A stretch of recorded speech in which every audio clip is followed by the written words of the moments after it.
Welcome to Sacrilegious Discourse. For this is what the Sovereign Lord says. Why do you need prophets to tell people who you are and what you want? If you can justify everything that the God of the Bible has done, then you can justify any of your behavior. A lot of this mentality is trickling into what is now mainstream right-wing Christianity. I am capable of empathy greater than this God of the Bible. This is a Bible that they tell kids. This is the good Lord. This is the good book. He is fantasizing about murder, mass murder. Head over to sacrilegiousdiscourse.com right now to find out how to leave us a review or support us on Patreon.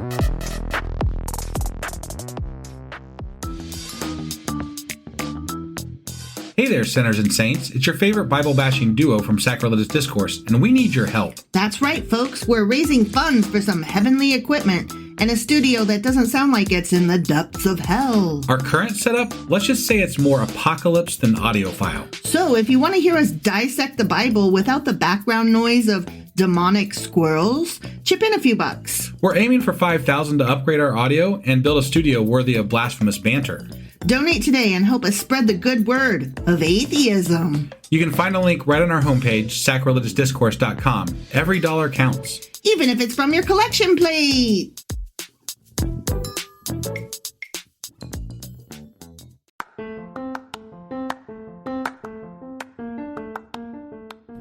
Welcome to Sacrilegious Discourse. I'm husband. And I'm wife. Together, we're reading the Bible for the very first time.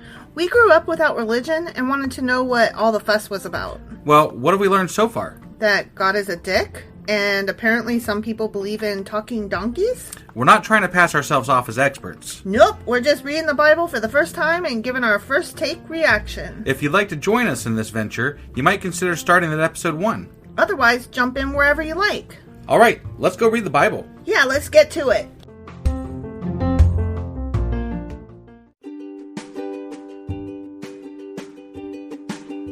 Hey wife, did you know that Anchor is sponsoring our show? Really? Don't we use Anchor to distribute our podcast on Spotify and Apple Podcasts? Yeah, and we are on just about every other platform available as well, thanks to them. Why do we use Anchor as our podcasting service? Well, they make editing and distributing our show a breeze. What if one of our listeners wants to start their own podcast? Then they should head over to anchor.fm or download the app to get started. Awesome! You guys should go do that right now! Husband! Wife! Do you remember what happened on Friday? If I recall correctly, I think Amasa was trying to amass an army and then he lost his fucking head.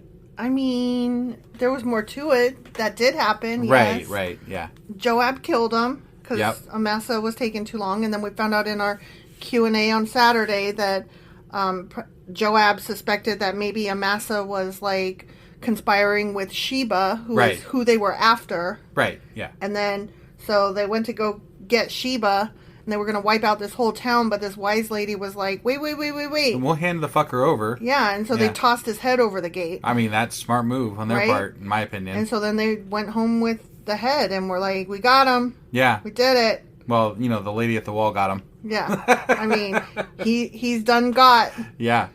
And then we had minutes of a office report of that was... Well, they've done that a couple of times now, and I'm like, what the fuck is this? It's a way just to, like, inform us of the important people in his administration. Right. Yeah. But it's boring to us because we don't give a fuck, and I'm like, you're not as important as you think you are. Cause yeah. It's thousands of years ago. Yeah. And nobody gives a shit anymore. Yeah. So. Exactly. Maybe somebody does, but I sure as hell don't. It ain't me, babe. All right, so that was 2 Samuel chapter 20. It was. And today we are going into 2 Samuel chapter 21, and we are going to finish 2 Samuel this week. Amazing. That is really cool. I know. All right, well, Thursday will be our last episode of 2 Samuel. So cool. Right? All right, well, let's get this week started then. Okay. All right.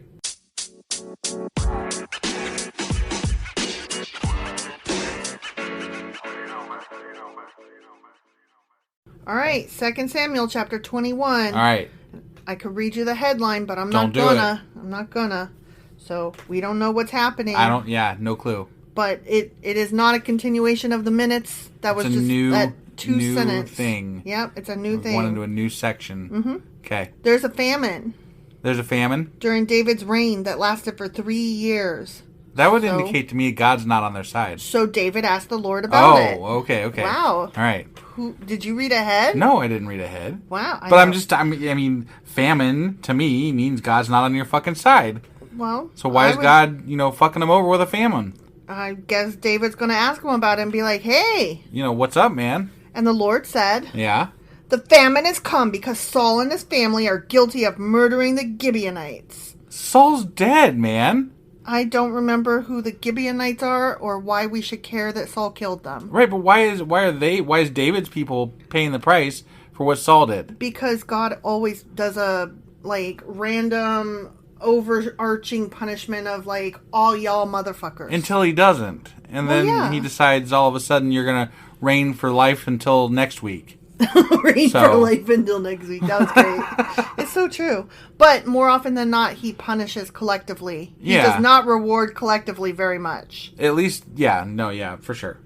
So the king summoned the Gibeonites. Okay. They were not part of Israel, but were all that was left of the nation of the Amorites. They were the giants way back when, weren't they? The Gibeonites? No, the Amorites. The Amorites? Weren't they? Were they? I can't remember. I can't remember if that was the Amorites or the Ammonites. Or the Amalekites. Oh, I think it was the Amalekites. It's one of those A guys. You know how I am when things start with the same letter. They all turn into the same thing. Got it. Well, anyway, there's those people. So, yeah, the Gibeonites are part of the Amorites. But I thought God was trying to help them defeat them at one point. That's what I thought, but apparently he was not thrilled that Saul killed them. Okay. Who fucking knows? I don't fucking know. I can't keep track of all his, what you want me to do and what you don't want me to do and who you told what to do and what not to do. And it's almost like the God of the Bible is fickle. Sure feels that way. The people of Israel had sworn not to kill them. But Saul, in his zeal for Israel and Judah, had tried to wipe them out. Got it. I might have to go back and do a little bit of what on that. This might be a Q&A type thing, because I kind of forget what... I don't remember Saul hardly at all at this point. I mean, yeah. We're in his second book, and I'm like, Saul who? Who's Saul? We're not in Saul's book. Oh, yeah, you're right. See, I did it again. Samuel, but Saul and Samuel both start with an S, so what did I do? Yeah, See? Right. Fuck me. David asked them, what can I do for y'all? How can I make amends so that you will bless the Lord's people again? Right. Well, money can't settle this matter between us and the family of Saul, the Gibeonites replied. Okay. Neither can we demand the life of anyone in Israel. Okay. Sure, okay. So, what do you want? Barley? You want fucking goats? What can I do then? David asked. Can I wash your fucking feet? What do you want? Just tell me, and I will do it for you. Then they replied, it was Saul who planned to destroy us, to keep us from having any place at all in the territory of Israel. So let 7 of Saul's sons be handed over to us, and we will execute them before the Lord at Gibeon. There's 7 of his fucking sons left? On the mountain of the Lord. I thought, all of Saul's people died. That's what I thought. Remember when David was looking for some of Saul's descendants? Yeah. And they found Mephibosheth or whatever. Right, yeah. The guy with the broken feet. It's like the only guy left that I knew of. Yeah. Other than his daughter that he, married and right. doesn't think anything of. Right. Whatever. Yeah, I'm not sure. Where are they going to come up with 7 fucking sons? I have no idea. Oh, yeah, there they are. The king said. I'll do it. The king spared Jonathan's son Mephibosheth, who was Saul's grandson. Into grandsons. Okay. Yeah. Okay. Yeah. Because of the oath David and Jonathan had sworn before the Lord. That's nice. I'm glad he remembered that. But he gave them Saul's 2 sons, Armani and Mephibosheth, whose mother was Rizpah, daughter of Aiah. Wait, he gave him Mephibosheth? I thought... That's the... Wow. He spared Mephibosheth, but he gave them Mephibosheth. I don't understand. What? No, I thought he said... No, that's not who he spared. The king spared Jonathan's son Mephibosheth. Oh. Who was Saul's grandson. Oh, okay. Because of the oath David and Jonathan had sworn before the Lord. But he gave them Saul's 2 sons, Armani and Mephibosheth, whose mother was Rizpah, daughter of Aiah. Apparently there was more than one Mephibosheth. I guess there was. And I'm glad that he said, I'm glad that they made that clear. Like, he spared Mephibosheth, but he did give him this other Mephibosheth who had all these other relatives. Yeah, that's not confusing at all. No. Right? He also gave them the 5 sons of Saul's daughter Merab, the wife of Adriel, son of Barzillai from Mahola. Okay. I feel like we didn't meet any of these people before. I feel like they probably listed them and we were bored. Maybe. Kind of like I am now. There is that possibility. The men of Gibeon executed them on the mountain before the Lord. I mean, could you imagine, here, sorry, you have to go die now. Right? So that the Lord will raise up this famine. Yeah. No, that sucks. Like, could you imagine, like, we're just walking around and then some random leader, like the president or something, walks up to you and is like, I'm really sorry, but you have to die now. Yeah, your grandpa was this person and we gotta, you're dead. Yeah, so, sorry. Yeah. It is what it is, brah. Right? So all 7 of them died together at the beginning of the barley harvest. Oh. Yeah, just in time for a barley party. They missed out on the barley party. Womp womp. Because, dead. Then Rizpah, daughter of Aiah, the mother of 2 of the men, spread burlap on a rock and stayed there the entire harvest season. She prevented the scavenger birds from tearing at their bodies during the day and stopped wild animals from eating them at night. Okay? So they didn't even bury the bodies? They just left them out to rot? Them there, I guess. Jesus. And she covered them up with burlap. I feel like that's a little rude. Harsh and, yeah. It's rude. Right? When David learned what Rizpah, Saul's concubine, had done, he went to the people of Jabesh Gilead and retrieved the bones of Saul and his son David. Okay. Okay, parentheses voice ready? Yeah. When the Philistines had killed Saul and Jonathan on Mount Gilboa, the people of Jabesh Gilead stole their bodies from the public square of Beth Shan, where the Philistines had hung them. I do remember that. End parentheses voice. Yeah. So David obtained the bones of Saul and Jonathan, as well as the bones of the men the Gibeonites had executed. Then the king ordered that they bury the bones in the tomb of Kish, Saul's father, at the town of Zelah in the land of Benjamin. After that, God ended the famine in the land. Well, that was nice of him, Considering that there was a lot of murdery bullshit. He just needed to let those people kill 7 people for no real reason. Right. Other than they were related to somebody. Yeah. And then God's okay with it. To stop murdering an entire nation in a famine. It totally makes sense. You just got to kill people for no reason to stop a famine that you were doing for no reason. Yeah. That makes total, complete sense. I'm on board. I'm not. I'm kidding. So that section was the avenging of the Gibeonites. Okay. Yep. Now we're moving on to the next one. Oh, I wish I didn't read that headline. Ooh, this is going to get good. Ready? Okay, I'm ready. Okay. Hold on to your butts. Yeah. It's going to get big. Big, huh? After this, there was another battle against the Philistines at Gob. They're always at fucking war. They are always at fucking war. Right? As they fought, Sibbecai from Hushah killed Saph, another descendant of the giants. Oh, see? It got big. They're still around. See? Yeah. During another battle of Gob, those fucking giants never go away. They never die. You know? They never die. They said descendants of giants, so it's no longer giants. They're merely tall. They're just descendants of giants. They're merely 9 foot tall. Right. They might have been giants. They might be giants, but they aren't anymore. Right. Yeah. During another battle at Gob, Elhanan, son of Jair from Bethlehem, killed the brother of Goliath of Gath. Oh. That's the brother of, yeah. No, he... Wait, what? He killed Goliath of Gath. Oh, he killed the brother of Goliath of Gath. Yeah. Okay. So, that's interesting, because this is the other side of that story. No, this is the brother of Goliath of Gath. Right, but what I'm saying is, this story coincides with the other one, and so there is thought that it's actually...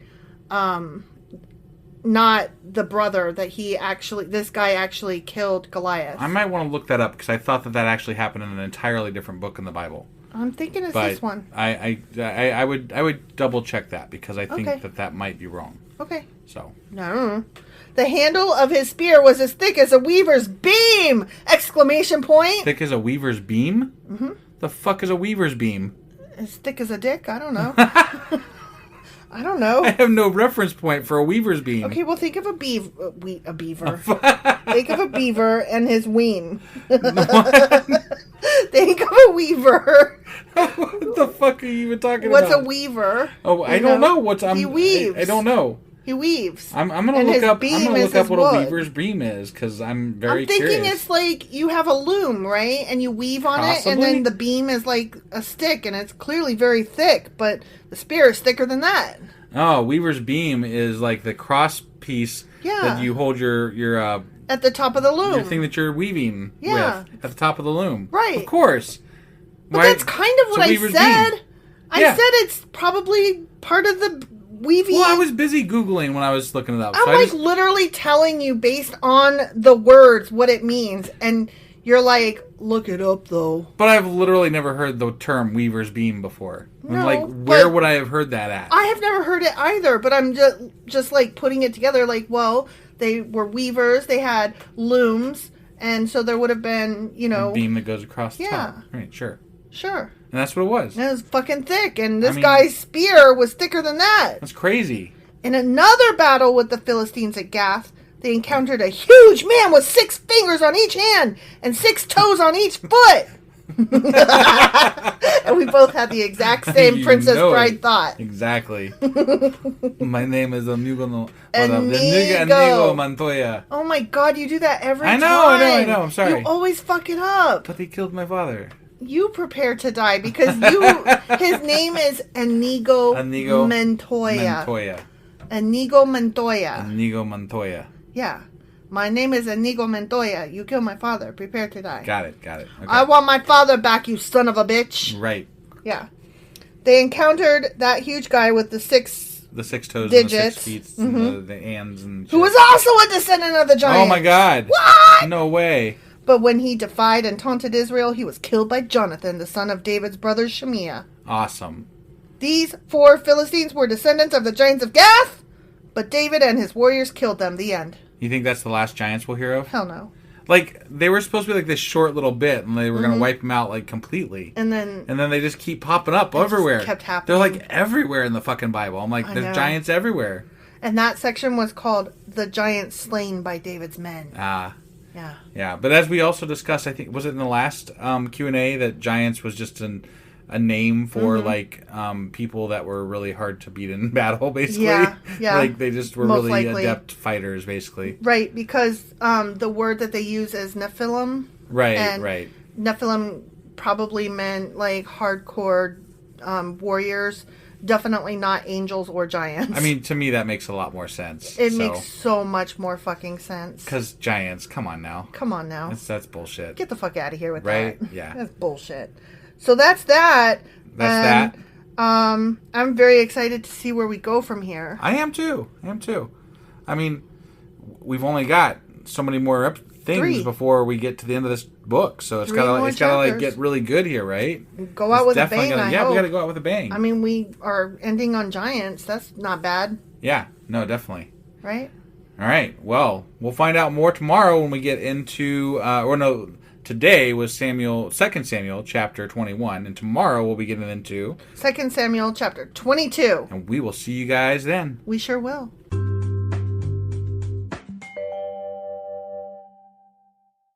Husband! Wife! Do you remember what happened yesterday? As I recall, there was a famine, and David was like, yo, God, what's up? And then God was like, Saul. And then David was like, so, like, have them kill, like, 7 of my dudes. And then they were like, cool. And that was basically it. But there were also giants? Well, they might have been giants. I can't not. You know, I it's like one of my favorite bands. So. They might be giants. Yeah. Also, it turns out I was right and you were wrong. Yeah. I'm sorry about that. Do you want to explain it or shall I? I honestly don't remember exactly what I was wrong about. I tend to put those things out of my brain, so. Yeah, I can see why. It turns out that I was correct that this was the other part of the David slew Goliath. Yeah. And no, you were right. Yeah, what had happened is that in a lot of the translations, including this one, they say that this, what is his name? Starts with an E. That's the only way I remembered it. Elhanan. Yeah. Okay. A lot of them, the new translations will say that Elhanan didn't kill Goliath, he killed Goliath's brother. Got it. But it's but he's actually probably the one that killed Goliath, if that actually happened. That tall guy, the 9-foot tall guy. Right. Yeah. At least the original story would have been him killing Goliath. Yes. So. Yes. Okay. I was right. You were wrong. Yep. The end. Nope. That's exactly right. Yep. All right. That's how I remember, because I knew that the other guy that was part of that story, since we hadn't got to him yet, I just tucked his name away, but I couldn't remember his name other than it was like L something. Right. And so when I saw it, I was like, oh, there's the other part of the story. There he is. So we've now completed that circle. All right. Well, I got one thing to mention here before we go into the podcast. What is it? And that's that we have a new patron. What? Yeah. Their name is Erica C. Erica! And they're from Malaysia. I was like, what? I know. I That's was like, crazy. Where's Malaysia? And then we had to look it up because I don't know the map, and I apologize. I knew it was over somewhere like in the South Pacific. You did, and then when we saw it, we were like, oh, that makes sense, because it's by like Indonesia and stuff. Yeah, but that was really cool. They sent a great message, and we really, really always appreciate the support. Like, I mean, it just means so much to us that people care enough to help us out and help contribute to the podcast. So it really does. Thank you so much, Erica. I really appreciate your help and your support. Like husband said, it means everything. Yep. All right. So that was. So we're leaving 2 Samuel chapter 21 and going into 2 Samuel chapter 22. All right. We'll see you guys in the podcast. Yeah.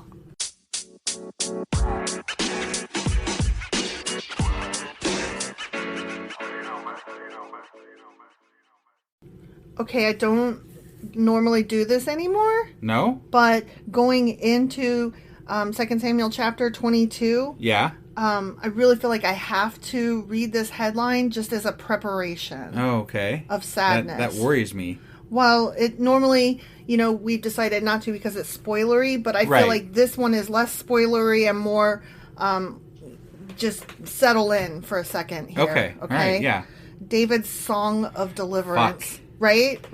Take a breath. Okay. All right. Mm-hmm. Yeah. So, I mean, you just can't tell it's a song in the Bible. Like, we've tried to work this out, and we just haven't found our rhythm with it yet, so to speak. But, yeah, so David's Song. It's a song. Song of Deliverance. Yeah, Song of Deliverance. That's that's where we're at. That's where we're at. Okay. And I just wanted you to be able to mentally prepare. Mm-hmm. Okay. It looks like it's going to be a little bit. I'm mentally preparing for this. Okay, here we go.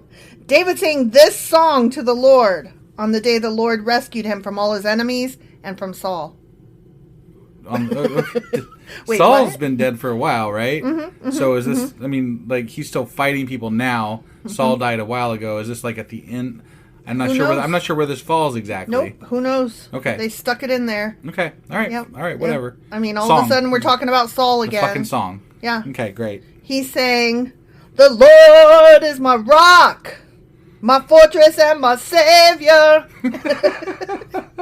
I mean, that's actually gotta get, right. You can make my that God is my rock, in whom I find protection. Oh yeah, it's got something to it. Yeah. He is my shield, the power that saves me. Yeah. Am I doing okay with this? This is good stuff. Yeah. Okay. And my place of safety. He is my refuge, my savior, the one who saves me from violence. Yeah. Okay. This is going good. Yeah. Yeah. Okay. I think. I mean, probably won't play so well in the podcast. Wow. Y'all know me by now. Yeah. I called on the Lord, who is worthy of praise. Oh, right, yeah. And he saved me from my enemies. Yeah, he did. I guess. I guess. Yeah, hypothetically. The waves of death overwhelmed me. Floods of destruction swept over me. Did they? They did, apparently. I thought he destroyed other people. He did. Most of the time. He did. So how do they flow over him? I don't know. I'm just trying over here. No, I'm just curious. The grave wrapped its ropes around me. Death laid a trap in my path.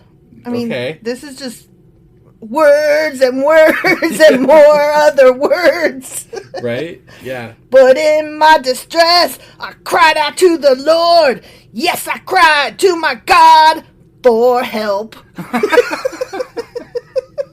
I don't know the words ahead of time, so I don't know where the beats are. So I'm just having to kind of, No, I got you. this is me winging it. I don't really feel like he cried out to the Lord for help so much as when things were going. I mean, I guess when things were going wrong, and he was like, "Yo, dude, what's up?" Yeah, but that was like the only. He didn't like. I don't think he was like, "God, please help me." I think he felt like he had things under control until he didn't. And then he was then he was like, "Yo, what dude, the fuck? what's going on?" Yeah, that's the difference. That's what I was trying to say. I don't think that he was saying, "Dear God, you're awesome. Please help me." I feel like he was saying, "What the fuck, my guy? Shit is going down." Right, yeah. Like in an arguey, "You owe me. I'm David, remember, with the hair?" Yeah, the hair. Yeah.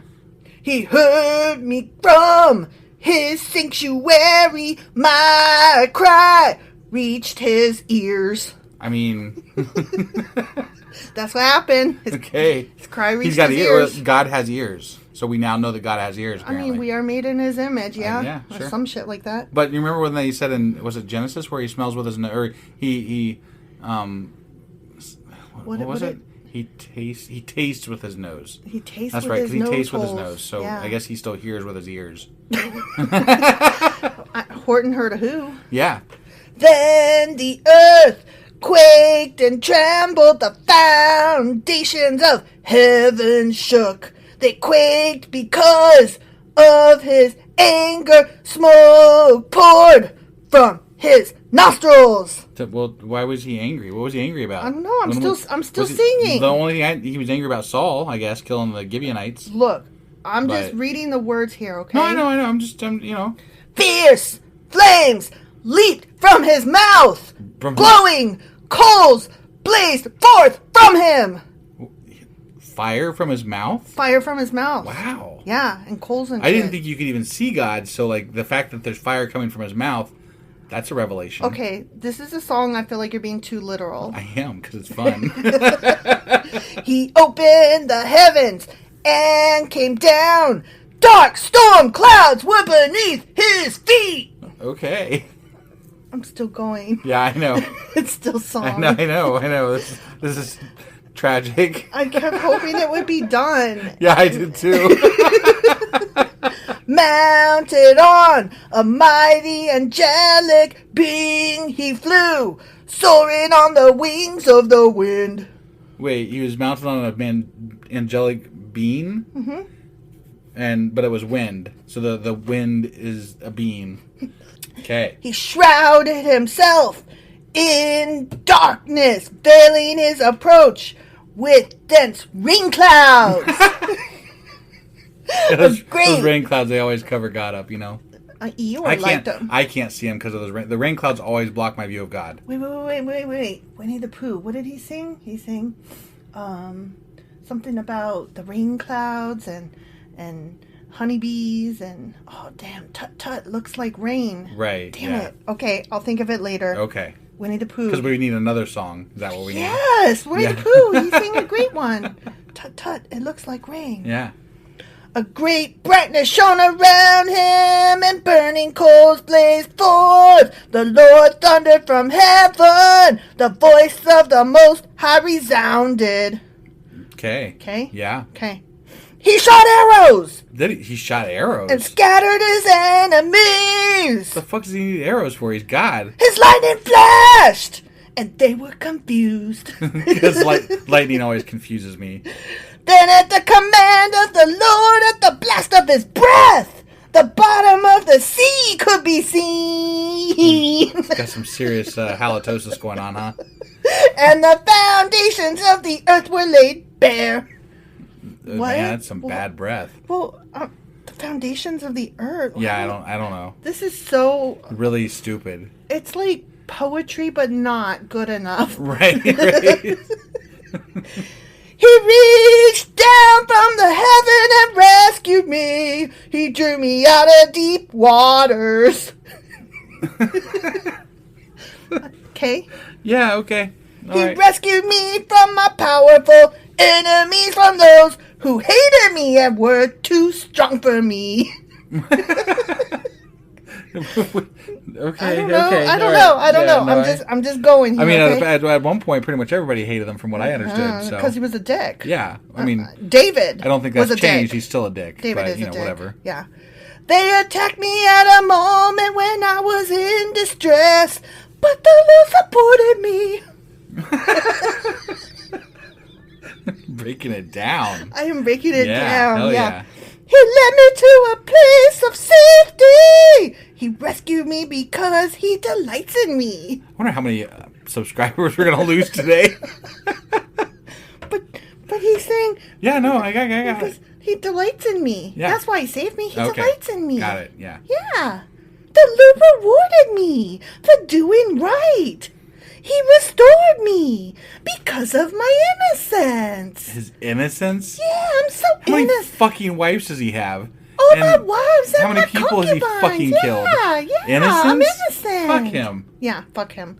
For I have kept the ways of the Lord. Except for that whole fucking business. Don't pay attention to that. I have not turned from my God to follow evil, except for all the sex I had, and all the wives I had, and all the concubines. Wasn't there a thing that said that gods or not gods, but that kings or people are not supposed to have multiple? Like that was a thing from God, right? Yeah, don't have too many. And he he's- didn't specify what too many was. Right, but come on, David's got too fucking many. He's got too fucking many. However many it is, it's too many. It's too many because not even all of them were his quote-unquote wives. Right. He had 10 of his concubines, meaning he had Right. more. Yeah. But 10 he left behind. Right, that's what he could spare. Yeah. I mean, Yeah. I don't know what he could spare. Whatever. How many wives can you spare, darling? 0. I have followed all his regulations, except for that one. Right. I have never abandoned his decrees. I am blameless before God. Is he?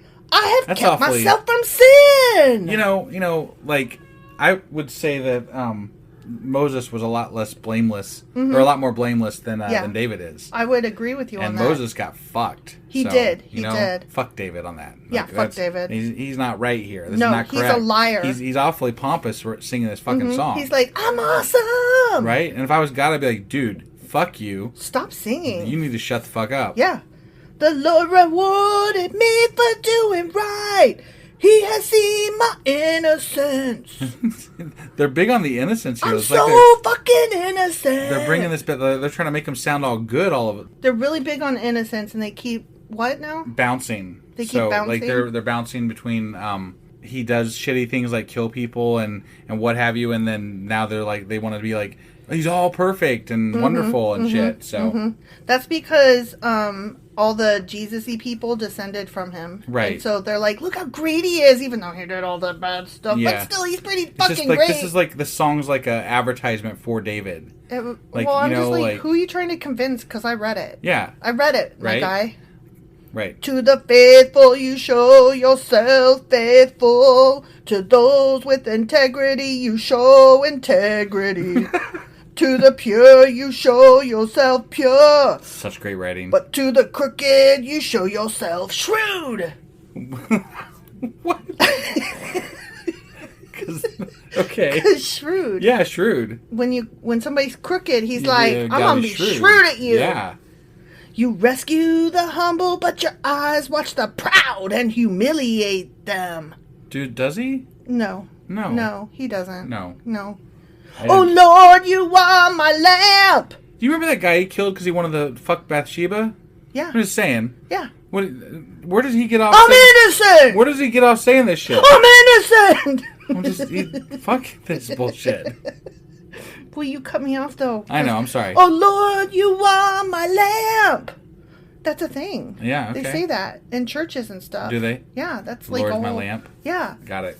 he lights up your feet and shit. Yeah. Yeah, yeah. Have you never heard that? I'm not really. It's a church thing. Okay. Talk about God is my lamp and That's He great. lights the path before my feet or some shit like that. Yeah, That's he where it carries came you sometimes and sometimes not. And whatever. from. No, that's a different. That's the Yeah, I know. footsteps in the sand Right, prayer thing. That's not even from the Bible. I I think. know. In your strength, I can crush an army. With my God, I can scale any wall. How many walls did he have to scale? I don't think Did he had I to don't remember scale any scaling walls. He didn't, I mean, he may have scaled some, but it didn't make it into the Bible. Right, maybe he was just doing it for fun to see if he could. God's way is perfect. Is it? All the Lord's promises prove true. He is a shield for all. Look to Him for protection. For who is God except the Lord? Who is God except the Lord? He's I don't know. I mean, in my opinion, he's nobody. So, whatever. Who but our God is a solid rock? That's why God got so pissed at Moses. He was beating that rock, and he was a solid rock. He's like, I'm a solid rock, bitch! He was beating God. That's what happened. Yeah. Solid as a rock. What song is that? I can't remember now. Oh. You got me on the spot here. It's an 80s song. You sure it wasn't just like a commercial or something? No. It's an 80s song. Okay. All right. Yeah. We'll get back to you. Yeah.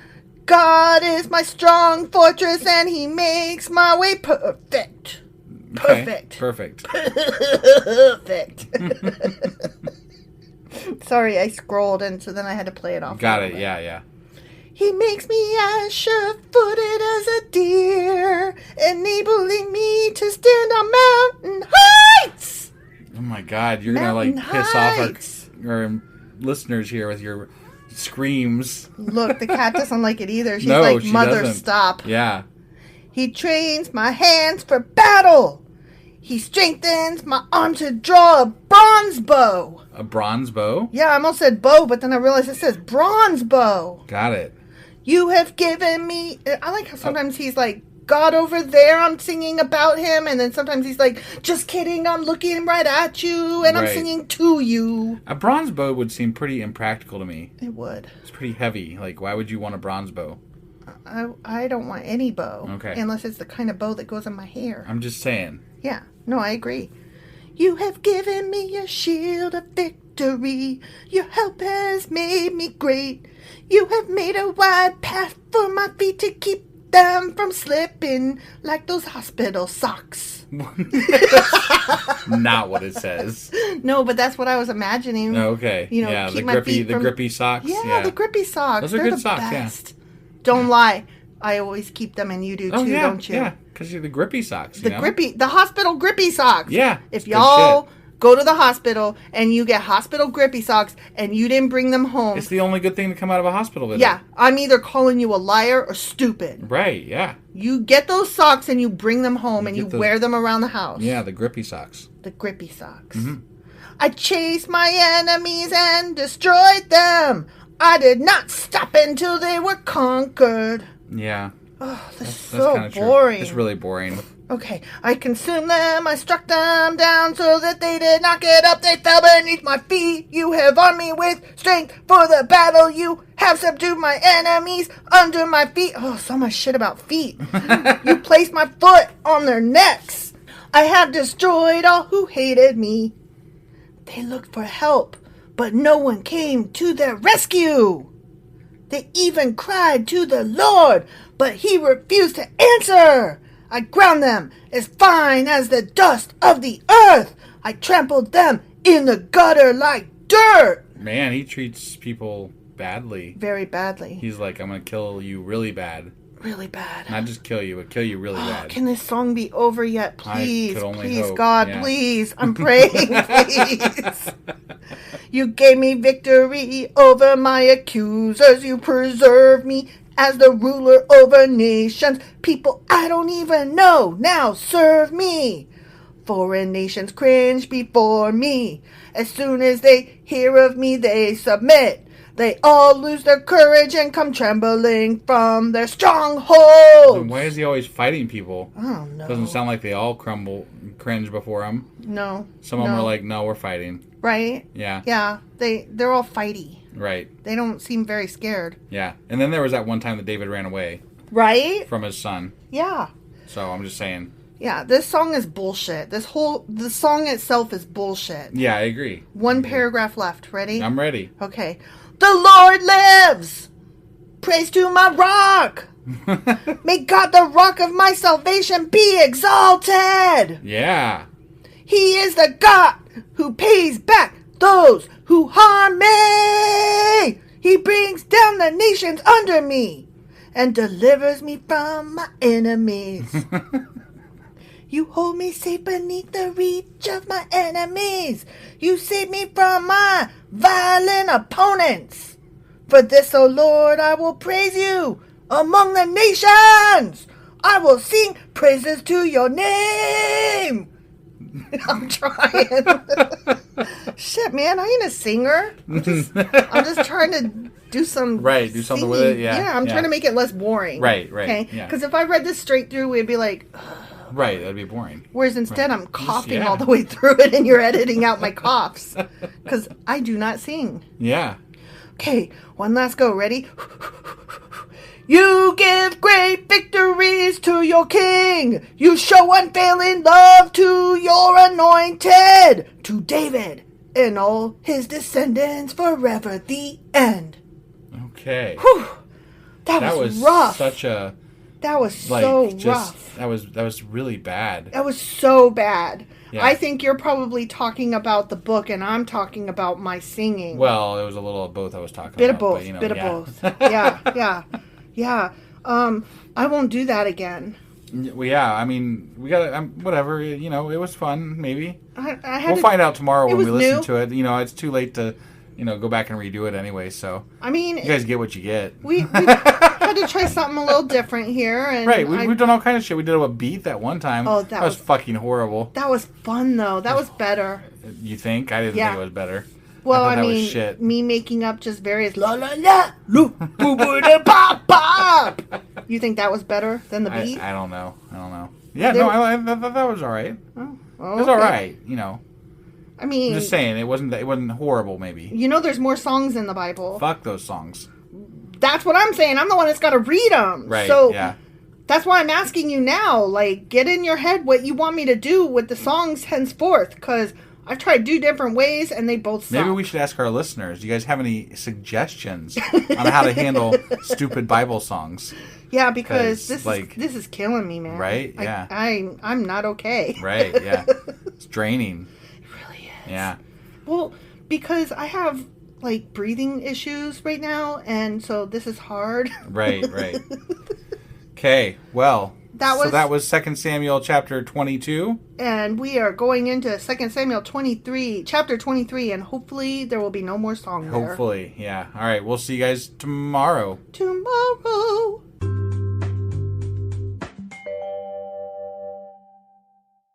Husband. Wife. I know you remember what happened yesterday. Singing. There was lots of singing.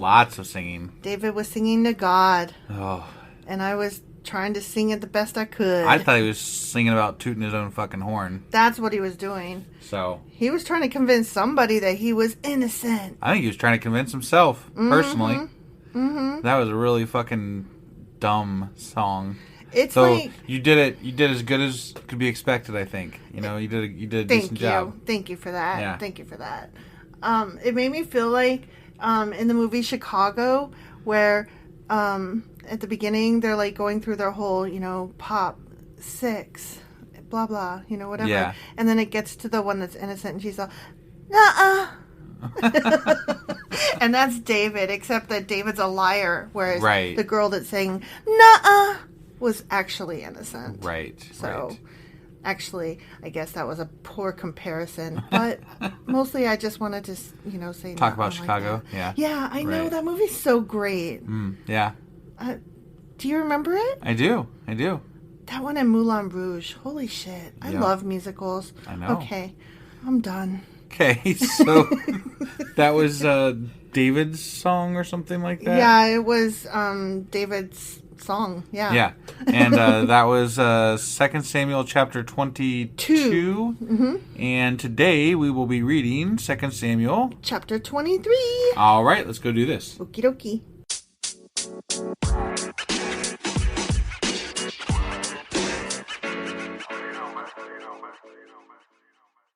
Okay, so 2 Samuel chapter 23. Okay. Second to last chapter of this fucking book. Wow. Right? Yeah. I'm going to read the headline because the headline is also the first line. Okay. So it's not Fair giving enough. anything away. It's only giving away the first line? Right. Okay. Okay, it's called The Last Words of David. Okay. So these are the last words of David. And that's literally the first sentence. These are the last words of David. I'm psychic or something. Or something. Yeah. So I didn't think that would be giving away too much. Don't tell anybody. The people in town might stone me to death. Oh my God. No, because if it comes true, then it's of God. You're a prophet of God. There. You're a prophet of God. No thanks. I'm going to call all your friends, and I'm going to tell them all that you're a prophet of God. No, whatever. David, the son of Jesse, speaks. David, the man who was raised up so high. David, the man anointed by the God of Jacob. David. God, they're so full of him right now. Like, this is such bullshit. Psalmist of Israel. Psalmist, oh my God. Yeah, he's a psalmer. he's psalming right now. Yeah. The Spirit of the Lord speaks through me. His words are upon my tongue. The God of Israel spoke. Where's this shit coming from? I don't know. Like, this is just, like, not congruent with the entire book so far. It's like a bunch of shit. Yeah, I They're don't like, know. let's poetry the fuck out of this motherfucker at the end.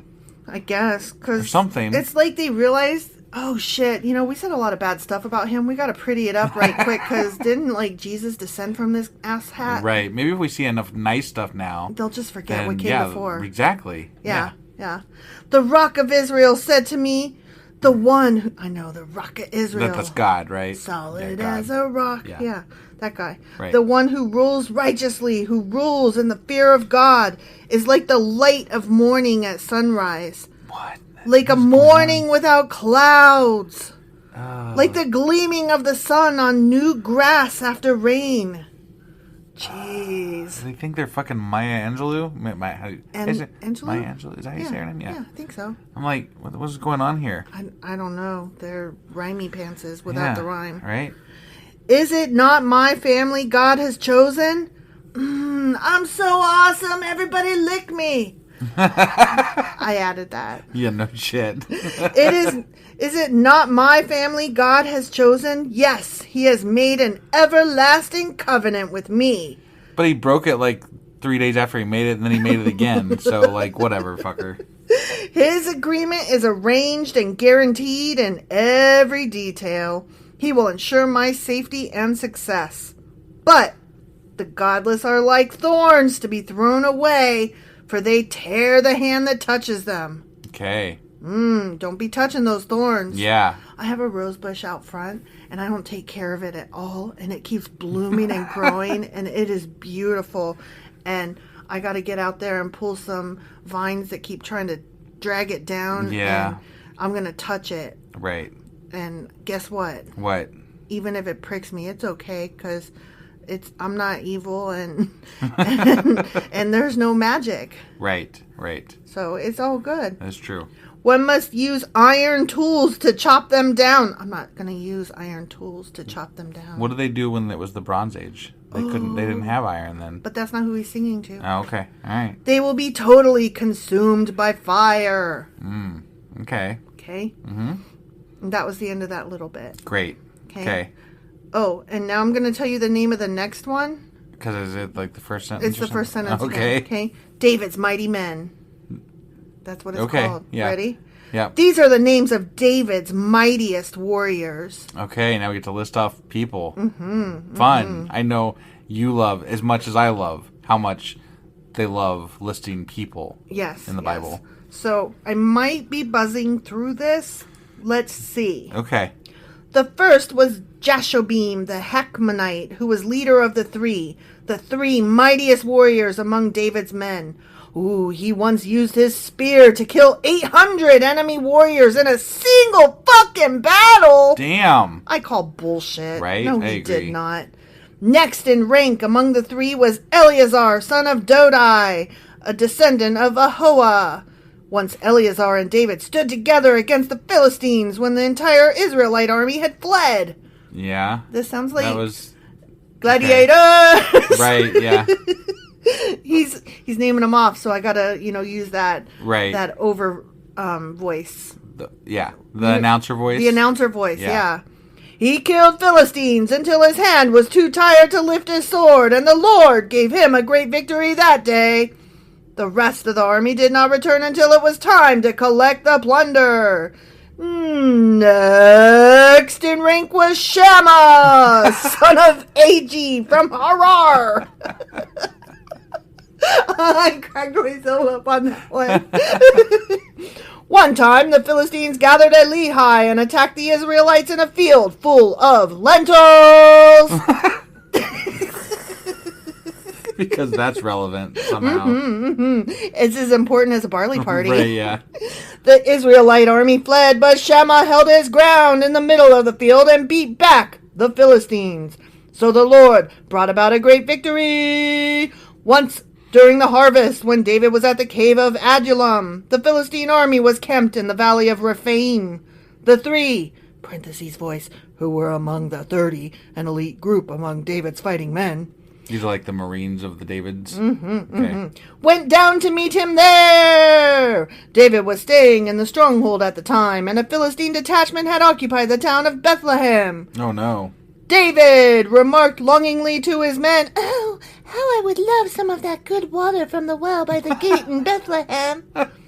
I decided he's got a prissy voice. Is that what you decided? So the three broke through the Philistine lines, drew some water from the well by the gate in Bethlehem, and brought it back to David. You know what? Fuck David for sending them after some fucking water. I need water real bad. They made them go kill people to go get water. Yeah.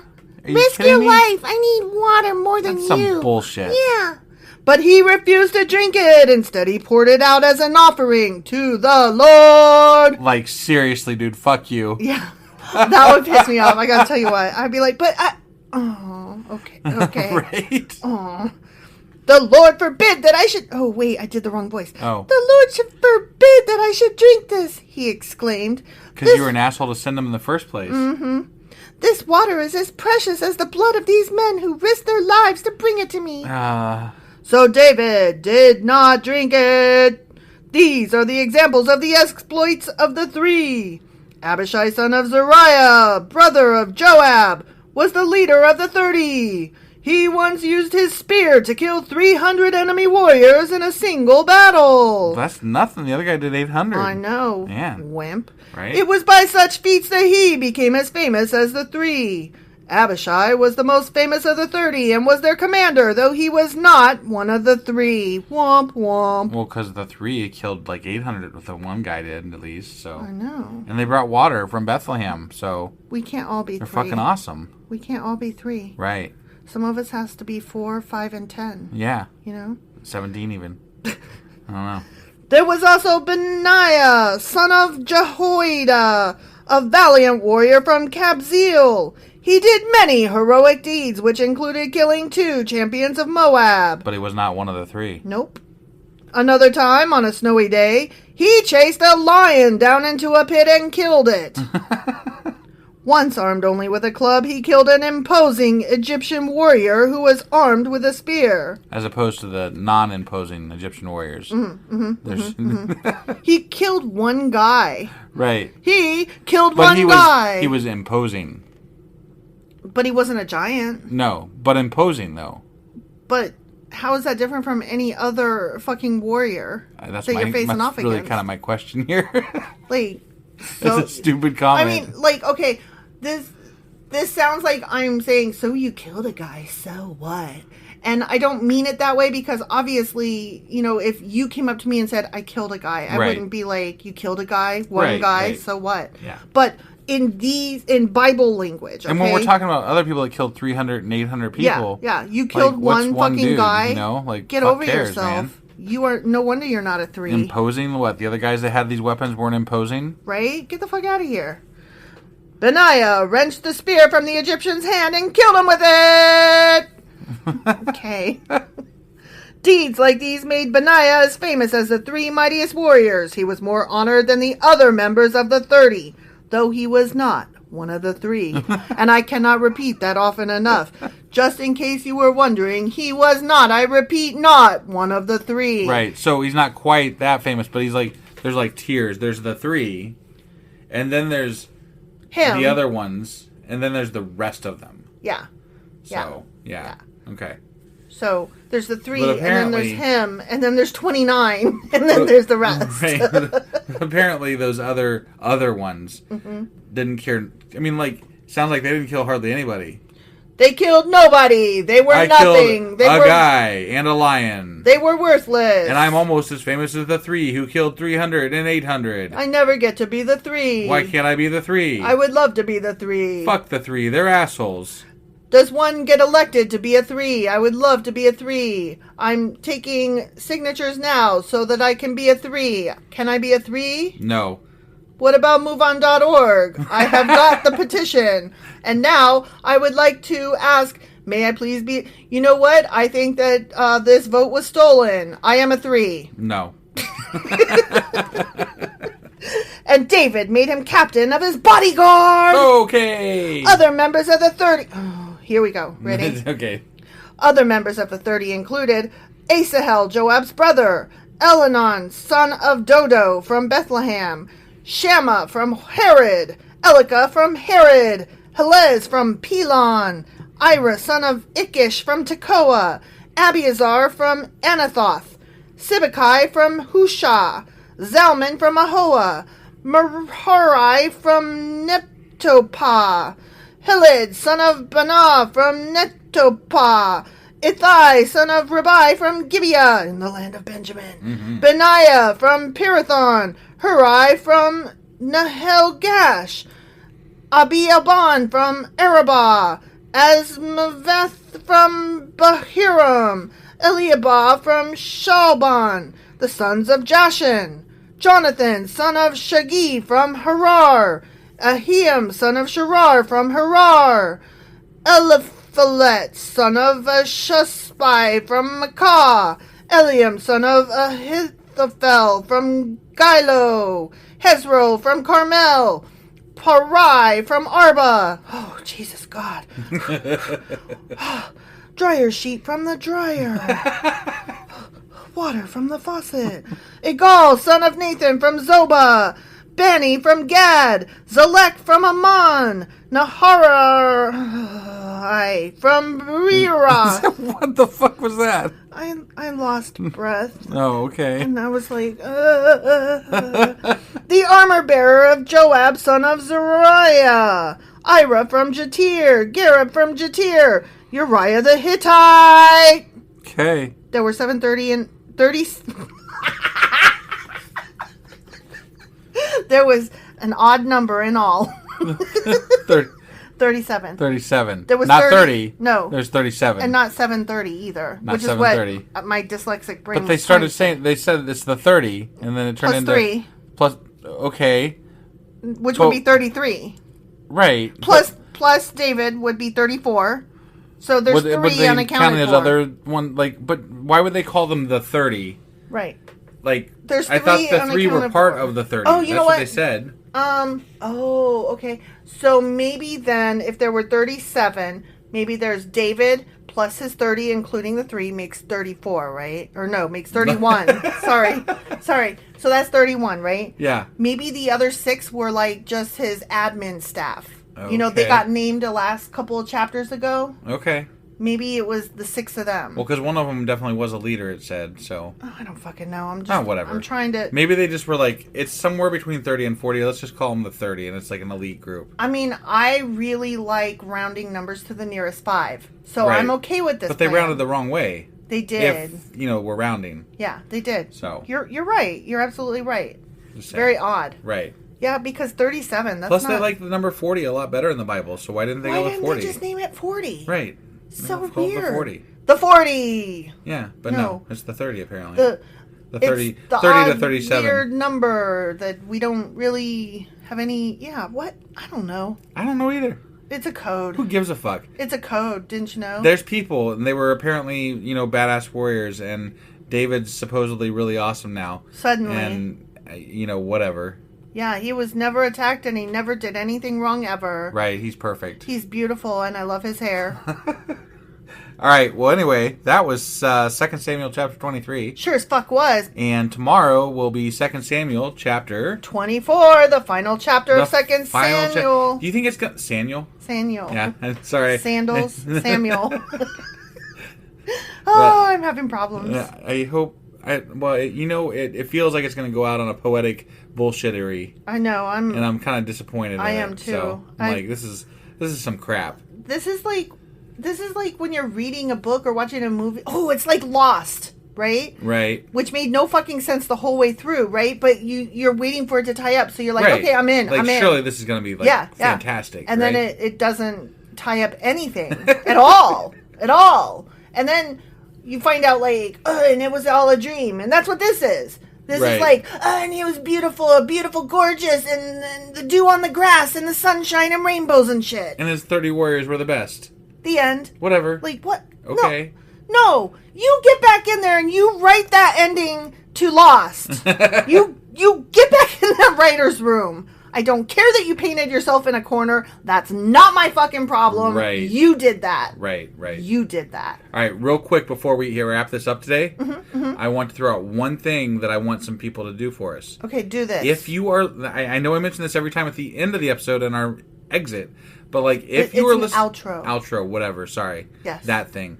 But if you were listening to us on Apple Podcasts, I really need some of you to go leave us some reviews because we had somebody leave us a bad review. What? I know, right? No, for real. I'm What like- did it say? I don't know that we were some copy of some other fucking atheist podcast that I've never even fucking listened to. But I'd have to listen to it to copy it. Right. I'm like, I don't listen- know who the fuck that is. Look. I'm not interested in religion, so I don't listen to other podcasts about religion.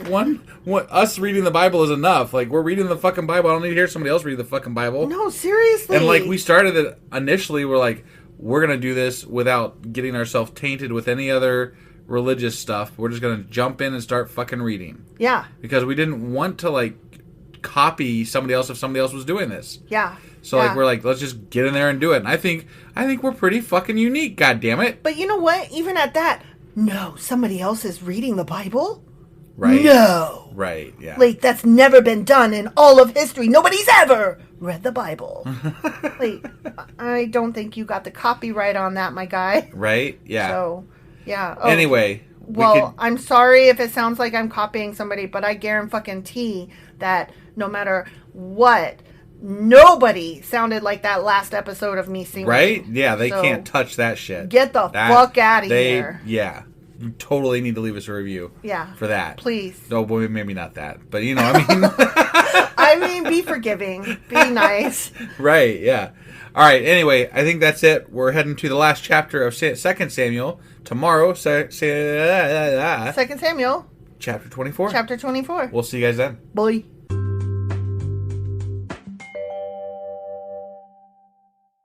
Husband. Wife. Do you remember what happened yesterday? David and the people there, they think a lot of David now. Well, and David's like, his shit don't David- stink apparently at the end of this David book. thinks a lot of David. David thinks a lot of David, yeah. He's like, God chose me. And David thinks his shit don't stink. Yeah. So And then he named his 30. yeah, that was actually Mighty 37. Ducks. Yeah, his 37 Something. Mighty Ducks. Whatever the fuck they were. Yeah. And the 3. But then there's not the 3. Right. There's the 3 and then there's not the 3. And then, yeah. And then there's the rest of them. Yeah. The 37 that are the 30. Yeah. Okay. Exactly. All right. I got that down? Yeah. That's good? Okay. That's exactly what happened. Yep. All right. So that was 2 Samuel chapter... Chapter 23. And today is the last one in the book, which is 2 Samuel. 20, chapter 24. All right. Let's do this. Okie dokie.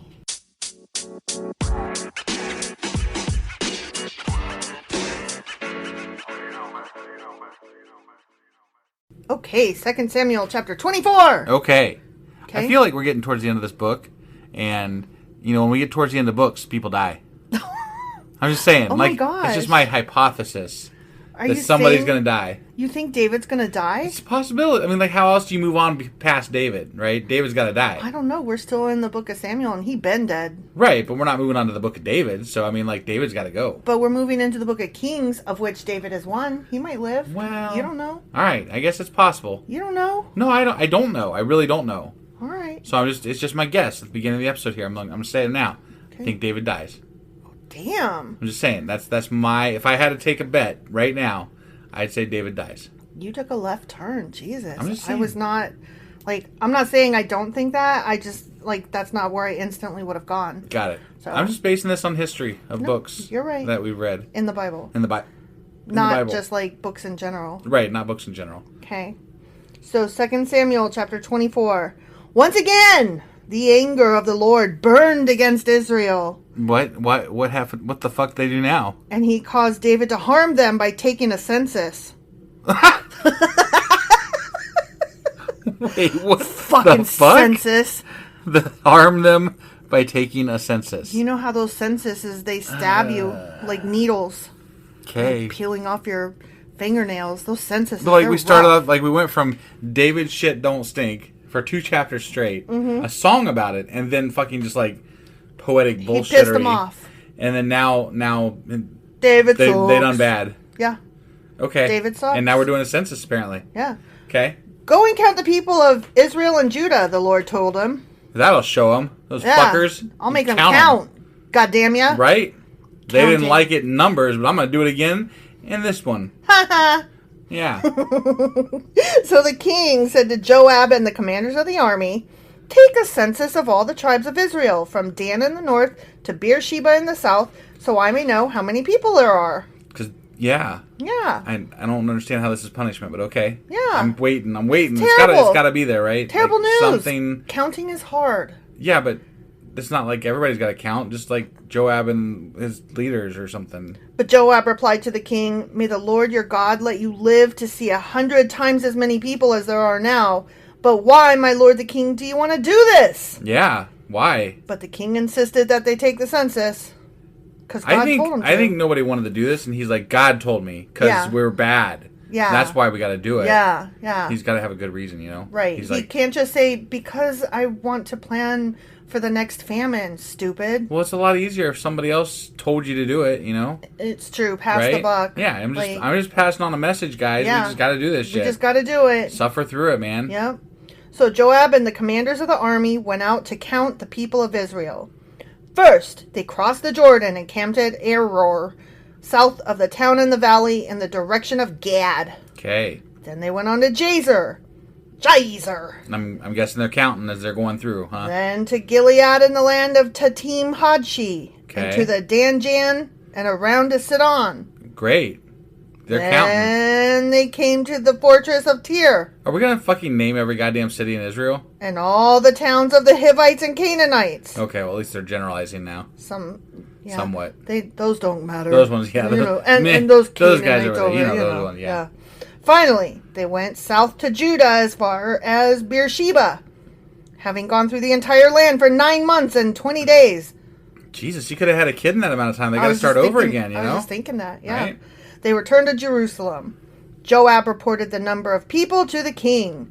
There were 800,000 capable warriors in Israel who could handle a sword, and 500,000 in Judah.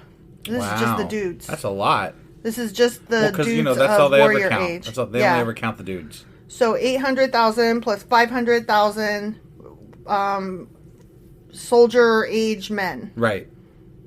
Which is what? 1,300,000. Yeah. Yeah. Yeah. Okay, I was like 8 plus 5 is 13. And then my brain just wouldn't add the zeros and commas. It's like, I had the 13. Okay. But after he had taken the census, David's conscience began to bother him. I hate that I made why? I made them count. Right? What Why, the fuck? God, What why? is this shit? Okay. Why are they acting like a census This is hard weird. and bad? Yeah. And he said to the Lord, I have sinned greatly by taking this census. What? I don't...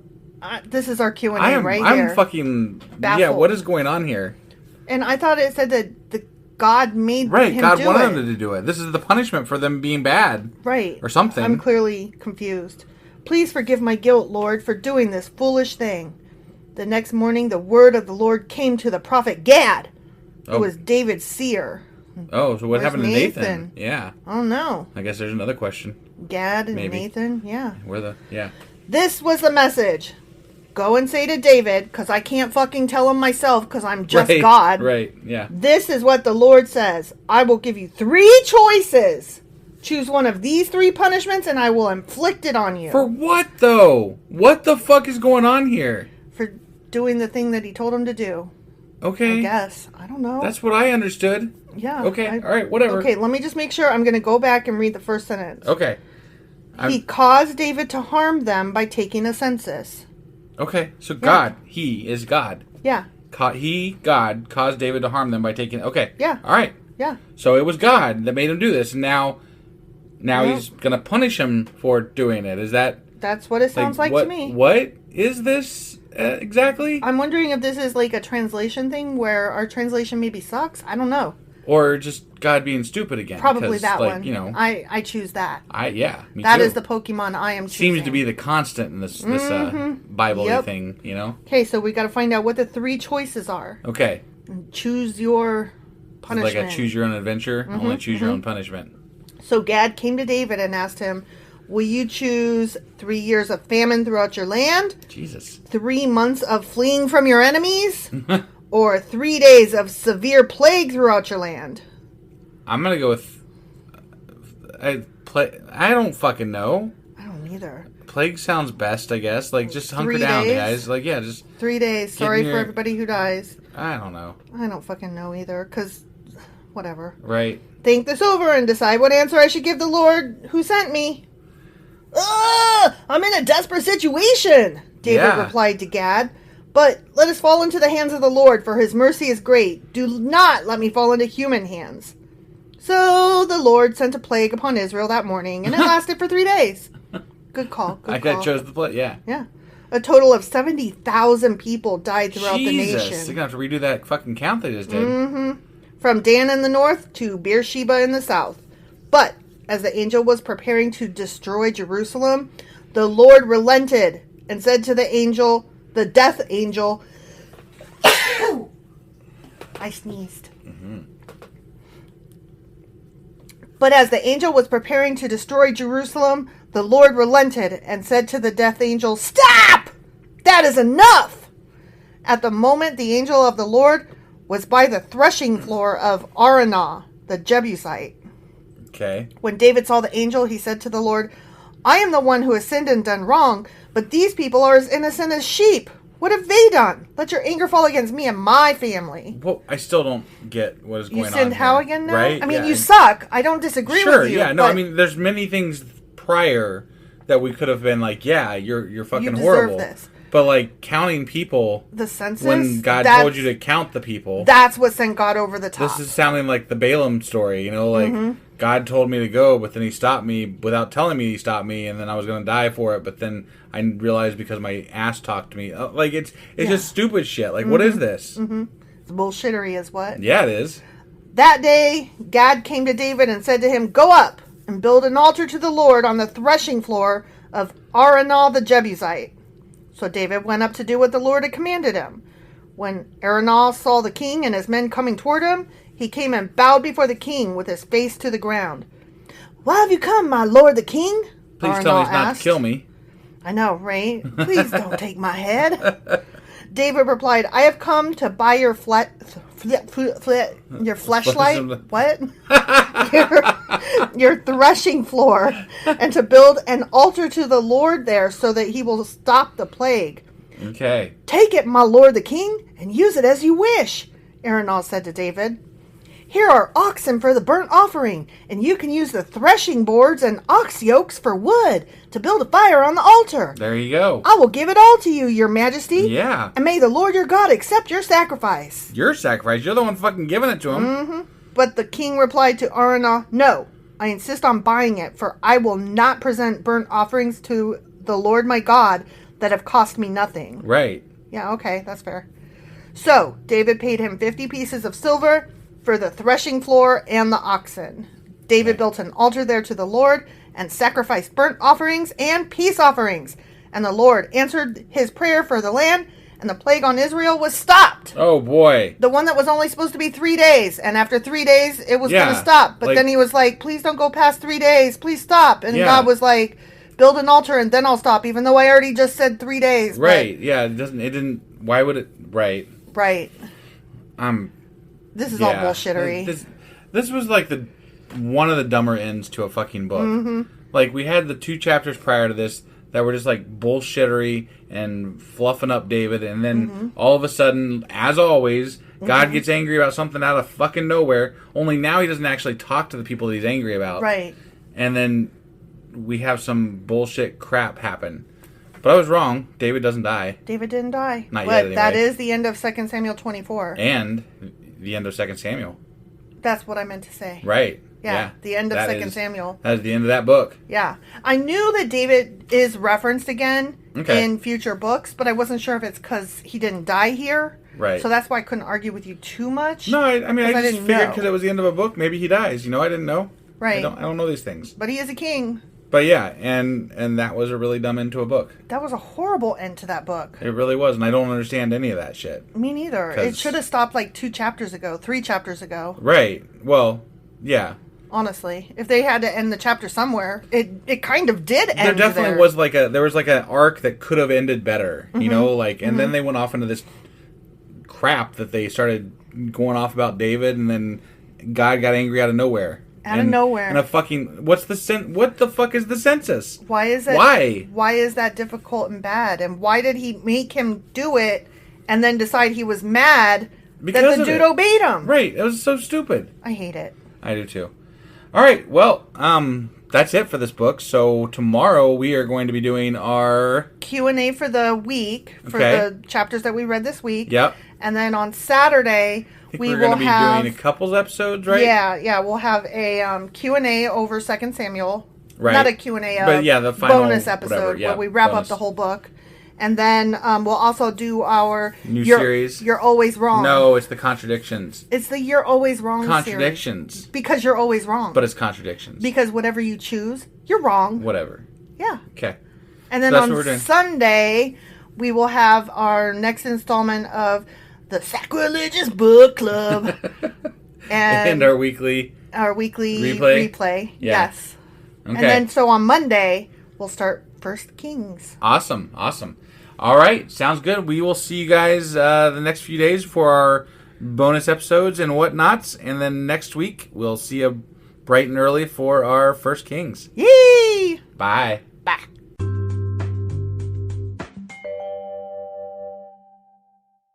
Husband. Wife. It's Saturday. Q&A. Are we coming up with a theme song for like every fucking thing that we do? Goddamn right we are. Oh God. Okay. How you like it? It's there. It happened. Yeah. Deal with it. Yeah. So, do you know what our Q was? I believe it has to do with what we talked about this last episode with the census, correct? Yes. Okay. Yes. The questions particularly are, why was the census bad? Right. Given that God told him to do it. Like fucking nutty bastard. And then along with that, after he did it and was about to get punished, why did David choose the plague? And why was that the right choice? David didn't choose the plague, I thought. Yeah, I thought he said God let God choose. He did, but he didn't. I'll get into that more. Okay. And then the last question was, why did Israel have to get punished?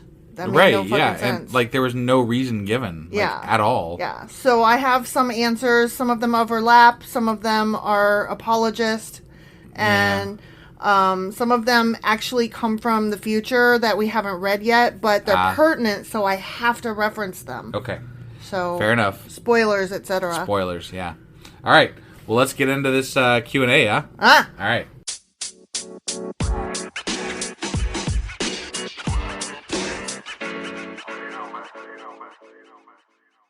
Hey, so before I go any further, I have to address the fact that I did our intro song incorrectly. So this is how it should be. Ready? Oh, God, you're going to redo it? Yeah. Okay. Q&A Saturday, except this time it's on Friday. Yeah, no, we're going to not do that one. That's not going to be going forward. Yes, it is. No. Yes, but without the Friday part. Okay. All right. Yeah. Yeah, I like it. Okay. Because this time it's on a Friday. This time it's on a Friday, though. Yeah. Okay. Because the book of 2 Samuel, it ended. It didn't have 5 episodes. It ended this a week. day soon. Yeah. Okay, so we're going to deal with the first question, okay? Why was the census bad? Right. Okay, I have 4 answers, and I'll get into each of them. Okay. Yeah, kind of. We're going to talk about God's word. Okay. Pride, war, and money and power. Okay. Okay? Yeah. Okay, so the first one is the funnest. Okay. The funnest. Got it, yeah. Because it has to deal with Bible-y stuff. Right. We're going to talk about Satan. What? What? Okay. Satan doesn't exist as yet. Well, As yet. Right. So, in Exodus chapter 30, there's a verse that spoke to God's ownership of his people. Okay. And you shall not count them except they're mine. They belong to me. Israel's mine. Yeah. Okay. And so a man only has the right to count what belongs to him. Like, you can count your sheep, you can count your coins, but you can't count people because people don't fucking belong to you. What about Numbers? You know that book, Numbers. But God told him to. So I'm getting there. I'm getting there. Hang on. All right. Hang on. All right. So Israel doesn't belong to David. Israel belongs to God. And it was up to the Lord to command accounting. And you're going to say, but he God did command accounting. Yeah. But here's the thing. In First Chronicles, which we haven't got to yet, and we won't for a couple, it suggests that it was Satan that moved David's heart to number the people. Oh. And in some translations, it says that he, quote unquote, moved David's heart, and in others it said that there's some translations that use the word he, and some use the word it. Okay. So it's unclear whether there was God moved David's heart, or something else moved David's heart, or Satan moves David's heart. But First Chronicles chapter 21 apparently suggests that it was Satan that did it. Okay. And apparently, when we get to Chronicles, it's going to retell some of the shit that we've already read, but from a God religious point of view instead of a fact-finding mission like what we've had. Okay. Okay. Well, it bothers me a little bit, like, there's all these retranslations of the Bible, right? Mm-hmm. Why, if we're talking about translations, why don't they make their translations consistent throughout their Bible that they translate? Well, because there are words that don't conjugate well. They don't conjugate to English. Okay. I forget one of the words that they particularly pointed out in one of the things that I read. It doesn't conjugate to something that is clear who is doing the action. Okay. So this gets into grammar, right? Right. And we're talking about a thing that was written in another language Sure. thousands of years ago. No, and I get that, and I understand that that's part of the issue, right? Mm-hmm. But at the same time, you're talking about people are rewriting this Bible in their. Why can't they be like, hey, look, there's an inconsistency here, and we're not sure if this is this way or that way, so let's just go with the consistent. Well, because you'll get one Bible, like the King James is the most famous one because that's like where everything stopped and came to an end or what the fuck ever. Sure. The King James version for ages was just like the end all be all and everybody just agreed. Right. Right? But then when they started doing other translations so that dum-dums like me and you and average folk could start reading it. Right. That's when all these other translations came out and people are like, wait, hold on a second. And then also as they try to make it more readable, it gets translated again. Got it. So we're never going to come to a consensus on what it says because we can't know. Right, because there was arguments 1,000 years ago as to what it said. Mm-hmm. And now we're just, 1,000 years later with more arguments about what it says. Yeah. And when you get people who live by the King James, that's the end all be all. Right. And most Baptists and Catholics, some of them, Catholics, when they don't use their own Bible, they'll use the King James because the King James is the closest to like old school. Okay. You know what I mean? Yeah. Like they have their own Bible, but it would not be surprising to find them with a King James version. Got it. Because it's similar. So it's minus their Catholic bits. Yeah, but it's still like so perfect to them. Okay. For whatever reason. You know what I mean? It's just like you're old and you use thou and thee, so Right. you're great. Yeah. Shakespearean wonderfulness or Makes what the it fuck much, ever. Yeah, right. Yeah. So, that was the first explanation, okay? Okay, Was God's word. sure. And so we don't know what that's about. Got it. Okay? Yeah. The second answer to the question is pride. Joab questions David's motive. Like, remember when he came up and he's like, the fuck? Why are we doing a census? This makes no fucking sense. Yeah. Right? So Joab was questioning David's motive behind the counting, suggesting that David was guilty of vanity and vainglory. Okay. And that he thought maybe, it suggested that he thought maybe that doing a count was a way for David to take credit for how Israel had grown and prospered during his reign. You know what I mean? Because when the numbers came back, they were so increased. Right. And that, obviously is like, look how much I've grown this place, hey? Right. So that speaks to his pride. Okay. So that's one reason that he might have... I'm assuming increased over the count that was done in numbers because that was the last time an official count hypothetically has been done? Correct. Okay. Correct. So it would be, in spite of all the wars that we've done and all of the nations being against each other and coming apart and then coming back together, look what I've done. I mean, let's not mention the hundreds of years that have passed since that last fucking census. Yeah, let's not. So here's the third reason. War.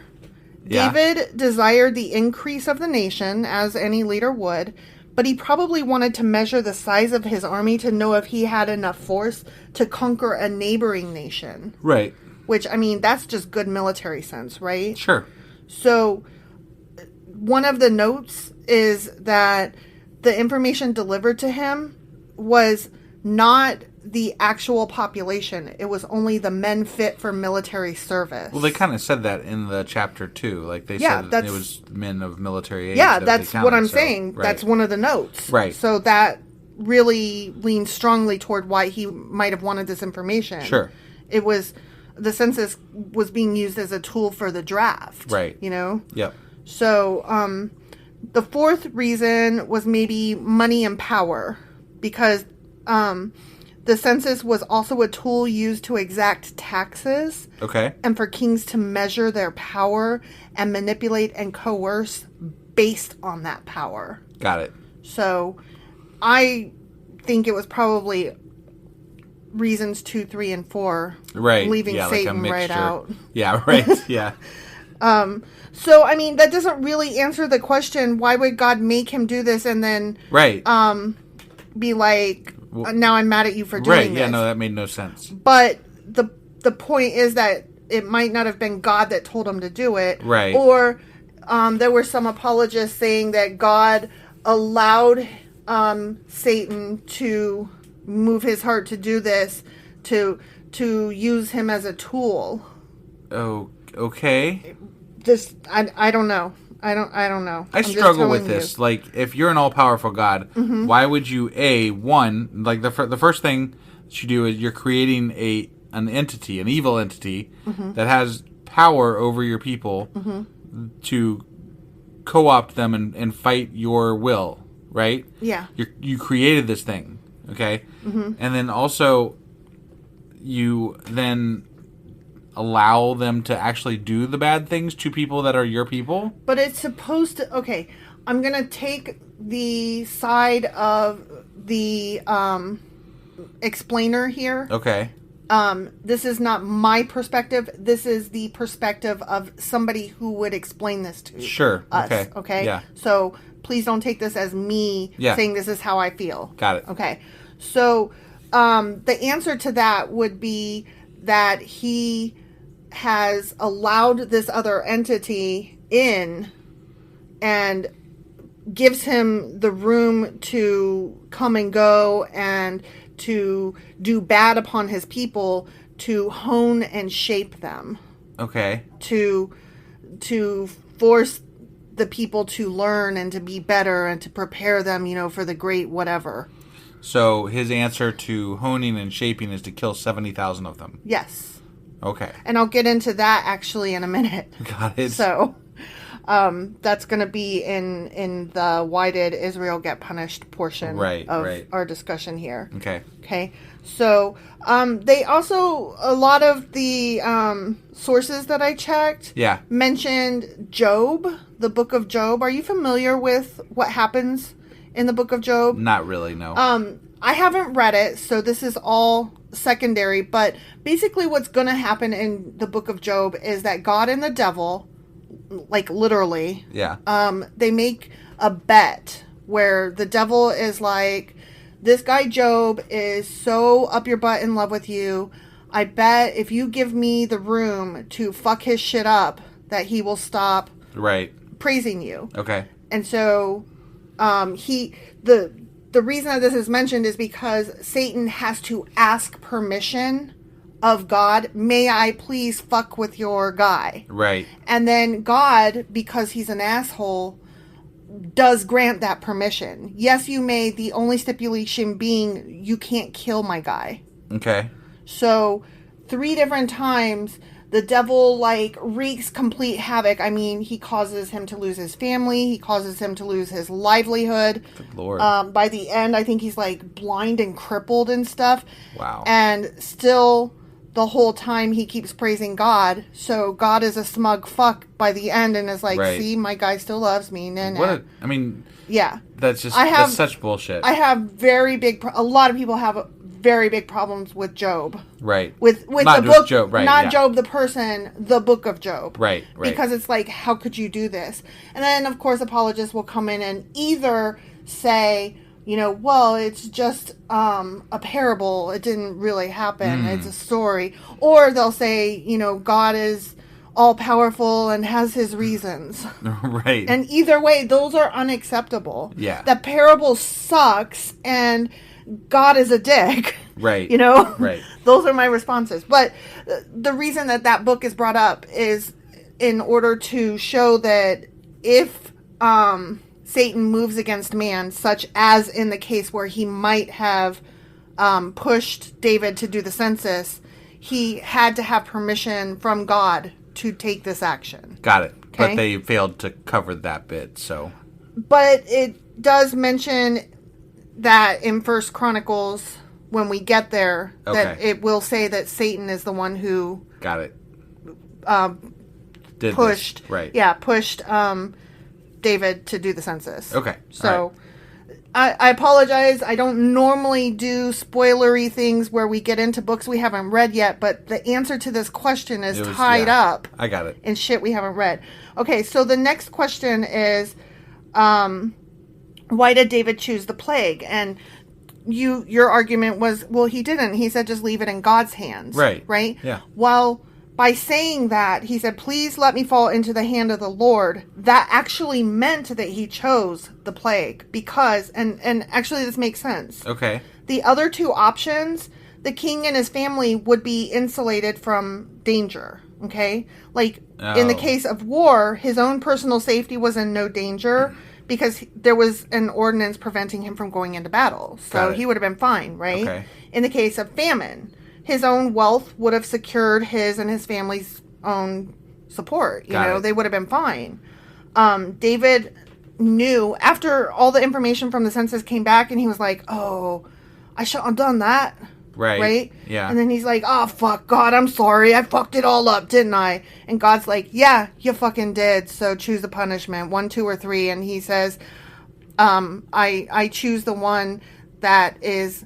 that I could be affected by. Yeah, that I'm putting myself in your hands, not the hands of other men. Got it. So David knew that he had to expose himself to the chastisement of God.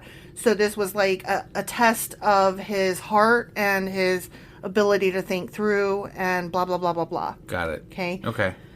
And pestilence was the only one that would have exposed David and his household equally to the ravages of plague along with all of his subjects. Right. So he did choose the plague. Got and apparently that was the correct answer.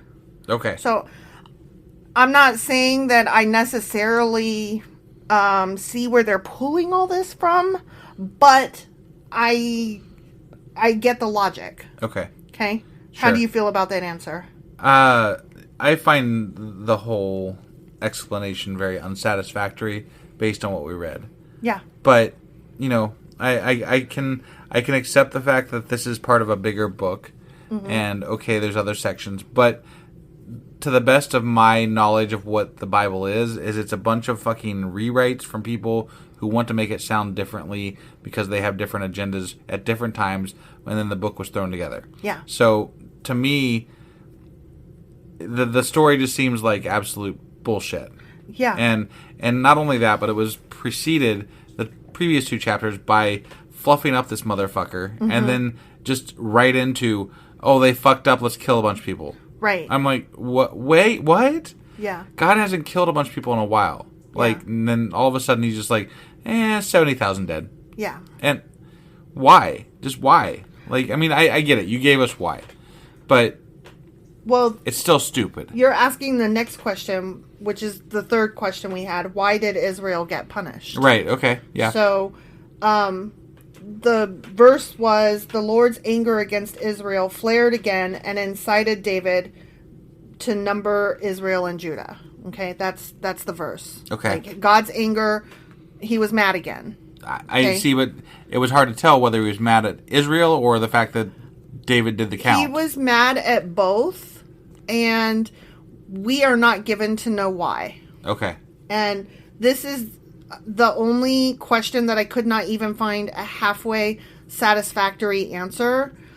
It is all apologist. No actual answers. No actual or answers. references from the Bible or whatever. Like, there's not even any kind of supposition. Well, in the times, blah, blah, blah, blah, blah.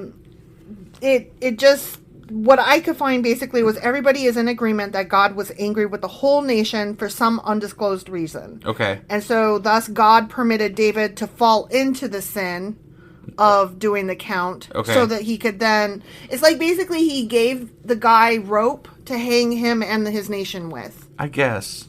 But like, it just sounds like they wanted to kill a bunch of people, because it sounds to me like God initially he punished David for a census. And let's assume that maybe the devil influenced his first decision to take the census, and that's why God came back and was like, fuck you, which one are you picking? Plague, okay, here it is, right? Right. Okay. Well, it doesn't sound good to just kill 70,000 Israelites out of nowhere. So this is where they have to come up with a fucking reason. And I don't know that... Now, I could come up with a reason right off the top of my head, and I could say, yeah, those fucking Israelites are fickle motherfuckers, and they decide that they one day want to worship God, and the next day they want to worship some other fucking thing. And they're always warring at each other. Yeah, and they're always warring at each other. So sure, I can come up with a reason, but there was not a fucking reason given. Right. And that's what's bullshit here to me. Right. We're just supposed to either go along with, well, it's not ours to know. We can't have all the answers. Right. And it's God's plan, blah, but blah, no, blah. fuck that. This is God's word. You can give me the answer. Right. God should give me the answer. God should tell us why these people are being punished. Like, that's part of the explanation as to why you act. Why you should have to give a fucking reason why you killed 70,000 people, other than somebody counted some people. Right. That's bullshit. Right. Well, there are suggestions that he was mad at the nation for other stuff, which may have included all that fickle bullshit and warring. Yeah. But he's mad at the nation, and we don't know specifically why. And that's what I'm taking issue with here. Right. Is that we don't know why. We don't know why, but, I mean, you just guessed why. Sure. And it makes perfect sense. I will grant you that 100%. But when you're talking about killing this many people and trying to explain why God killed this many people, there should be at least the briefest fucking sentence saying why. I agree. There's also the fact that today, particularly Americans, we are outraged at the idea of being forced to suffer for the guilt of somebody else. Right. Like, we believe that we only have to suffer for our own sins or whatever. Sure. Like, don't punish me for what somebody else fucking did. Yeah, it's the, teacher punishes the whole class is bullshit syndrome. Yeah. Which I agree with. Like, I think that's bullshit. Totally. But... And but in the biblical perspective, that time period, their worldview was that we're all interconnected, and each one's sin impacted the entire community. Right. So, which is why they would take out fucking psychics and stone them in the streets. Right. Because they're like, oh, fuck no, not in my neighborhood. Right, exactly. And so, I mean, it kind of gets back into that early on. I don't remember what specifically we were discussing, but it was very much they were interdependent, not just dependent, but interdependent upon each other for survival. Right. And so they had to keep each other on the up and up, and they had to be involved in each other's bizwax. Sure. You know? Yeah. And so from their perspective, one sin, they all sin. And they accepted that. We don't accept that today because we feel like we are not interconnected. We feel like, man, I can go get my groceries by myself in my car with my keys and the gas that I bought, and I can come home to the house that I paid for, and what my neighbor does has nothing to fucking do with me. I wouldn't even recognize him on the street, right? Like, we have zero interconnectedness. Right.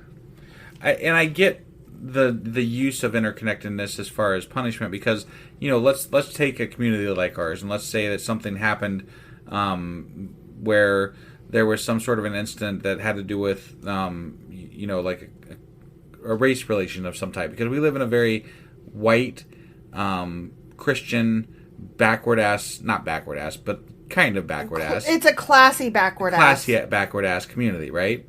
And, you know, at some level, the community has to take responsibility if something were to happen to somebody because of how we are as a community, right? Like, you have to take some communal responsibility for things that go wrong because of the community. And it's like when you get people that say, oh, I can't believe that happened here. This is not a town where stuff like that happens. And it's like, well, but it is, though. Right, yeah, I can see how that could happen, right? I absolutely could. Like, if you ask my neighbor, because they've never seen it, they would say, oh, that kind of stuff doesn't happen here. Right. But if you ask me and you, who are progressive and liberal, we'd be like, that's bound to happen here at some point if you give us it enough hasn't. time. It hasn't yet, but it's absolutely not shocking that it has at this point. Right. So, yeah.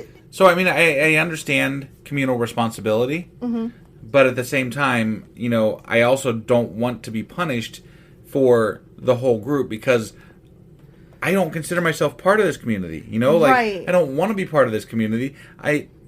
Well, it's kind of like, okay, let me give a different example. The community that we do belong to is progressive and liberal. Yeah. And so when Al Franken, when we found out that he had made some sexual innuendos, our entire community of liberals, not our neighborhood that we live in, but the community that you and I have fostered through the news that we can consume and the online groups that we speak with, and the friends and family that community. Yes, our community.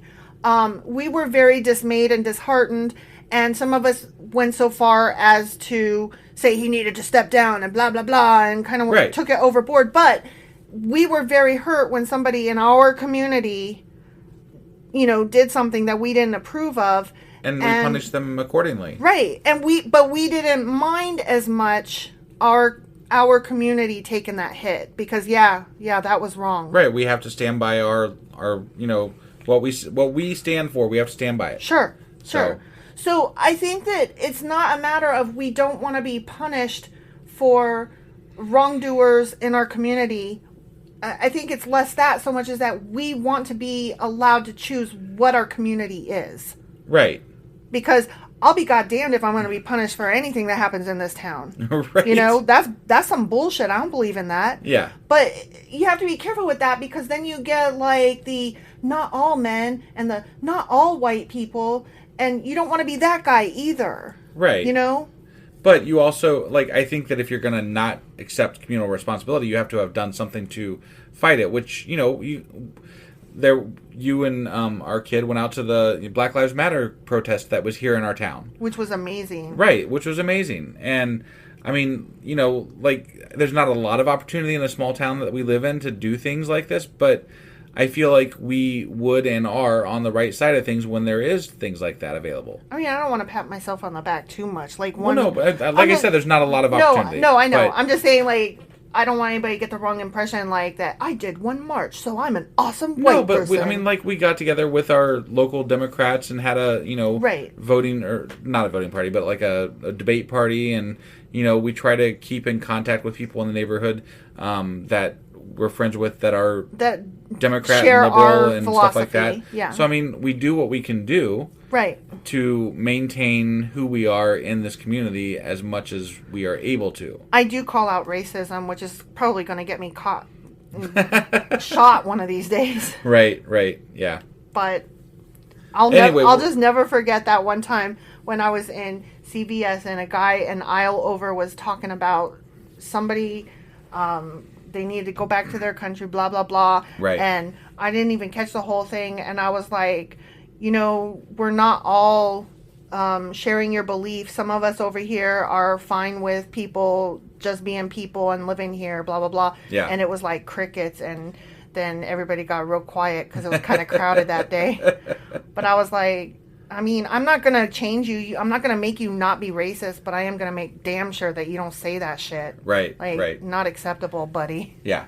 Yeah. So, anyway, that's way off topic. Right, we're on a tangent here. The whole point, though, is that I think maybe we don't mind being held accountable for our community as long as we get to decide what that community is. Right, which they obviously had no control over. Right. Because different times. Right.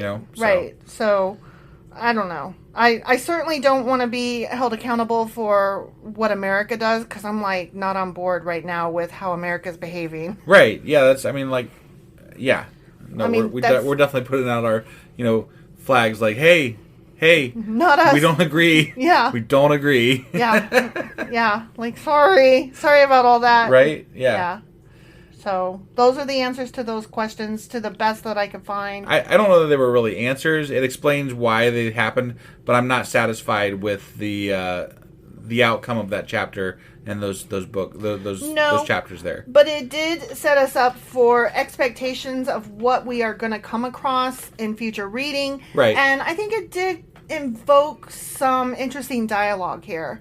Yeah. Because I don't know that I've ever thought about, like, I'm that kid that's like, no, I'm not getting punished for other people. Period. Right. And it never really dawned on me, but how would I feel the same if I got to choose my community? Right. And I think you already answered that. Yeah. You will stand up for what's right within your community and accept that maybe sometimes we do have to punish people in it. Yeah. So but again, it still boils down to punishing people, not the entire community. Yeah, that's true, because, like, I don't want to get punished for what Al Franken did. But and I don't even think what he did was, like, horrible, and I'm probably going to get dragged by... Let's look at it this way, though. I think that the reason, students get punished communally, right? Mm-hmm. As a group, right? Yeah. Let's say somebody does something wrong, right? In that class, and the teacher's got their back turned, right? Mm-hmm. When they turn around and say, you're all going to go to, lunch detention... Well, nobody's standing up and saying, it was this guy over here, generally speaking. No, I know. That's so fucking frustrating. So, I'm not saying that it never happens, but I'm saying, generally speaking, nobody points out the person that actually did it and says, wait, we didn't do anything, it was just them. Yeah. So they're communally punishing because probably through time and time again, this happening over and over and over again, they know that nobody's going to, like... argue it. Yeah, no one's going to... stand up and say this person did it, right? Or offer up the person on a plate, because snitches get stitches, right. So teachers probably are just lazy and saying, "Well, fuck it, I'm just going to punish y'all because I'm not dealing with this bullshit." You know what? And I don't agree with it exactly, but I also kind of understand it. So I hate it because I have such a personal problem with it because my mom was that way. Like, if me and my sister were arguing over something and... like, if I'm 9 times out of 10, I was just trying to read my book and be left alone. Right. I just wanted to be left alone, and I had already cleaned my part of the room. Yeah. Because I'm a reader, I'm an organizer. I just want to organize my shit, lay on my bed, read my book, don't nobody talk to me. Sure. My sister was always bothering me, right? And like when I would go and tell my mom, it was, you kids get along. Right. Well, I don't want to equate that to the years later I'm being told, find something in common and hug a Nazi. Like, but Right. it's the same fucking concept. Right. I don't want to get along. I want to be left alone, and I don't want to find something in common with a Nazi. I want to not hug them. I don't care if we both like vanilla ice cream. They're racist pieces of shit who suck. Exactly. And in school, I don't want to stay in at recess. I want to go either outside and play or read my fucking book. Right. So, Right. anyways. Yeah, moral of the story, don't hug Nazis. Yeah. And also, I have problems. So. All right. Well, I don't know that we accomplished anything, but we talked about a lot of stuff. We did. So there's that. I enjoyed the conversation. That conversation was good. Yeah. So hopefully you guys enjoyed it too. That was a Q with no A's, but lots of A's. Right. Well, I mean, there was A's, but not, Not good ones. Not satisfactory ones, yeah. Yeah. Okay. All right. Well, tomorrow I believe we have 2 episodes coming out, Yes. correct? Yes. It will be the 2 Samuel wrap-up, as well as... Oh, what's the other one? The Contradictions episode. Oh, yeah. The You're Always Wrong. Contradictions episode, yeah. No, I'm telling you, it's You're Always Wrong. That's what it's called. Okay. All right. Well, we'll see you guys tomorrow for one, both, or none of the episodes, whichever you decide on, I guess. All right. And you guys have a great whatever. Yeah. All right. Bye.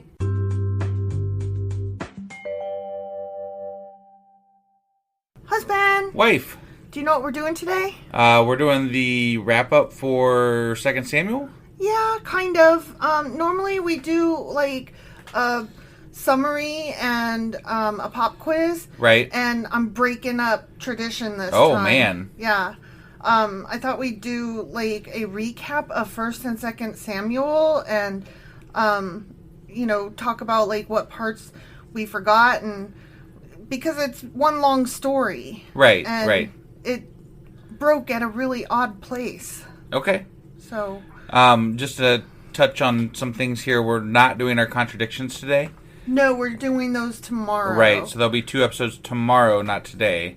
Along with Sacrilegious Book Club. Right.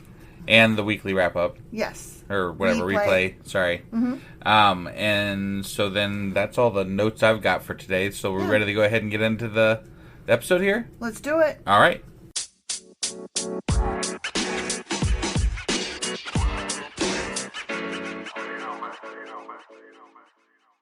Okay, so I know we did an intro to 1 Samuel, and then we did another intro to 2 Samuel. Yeah. And we got into some of the history of the books, but those were both forever ago. Right. So, just as a reminder, according to Jewish tradition, the book of Samuel, which is 1 Samuel and 2 Samuel. Right.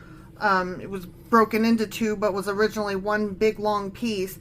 And according to Jewish tradition, it was originally written by Samuel with additions by the prophets Gad and Nathan. Because obviously Samuel dies. Right. And a while back. But those 3 are considered prophets. Okay. Okay, so yep. Samuel, because he was raised from the dead. Okay. And then Gad and Nathan. So right. It's a big deal. Okay. And First Chronicles is which sorry, I was going through Sam King Khan, that's how I remember this.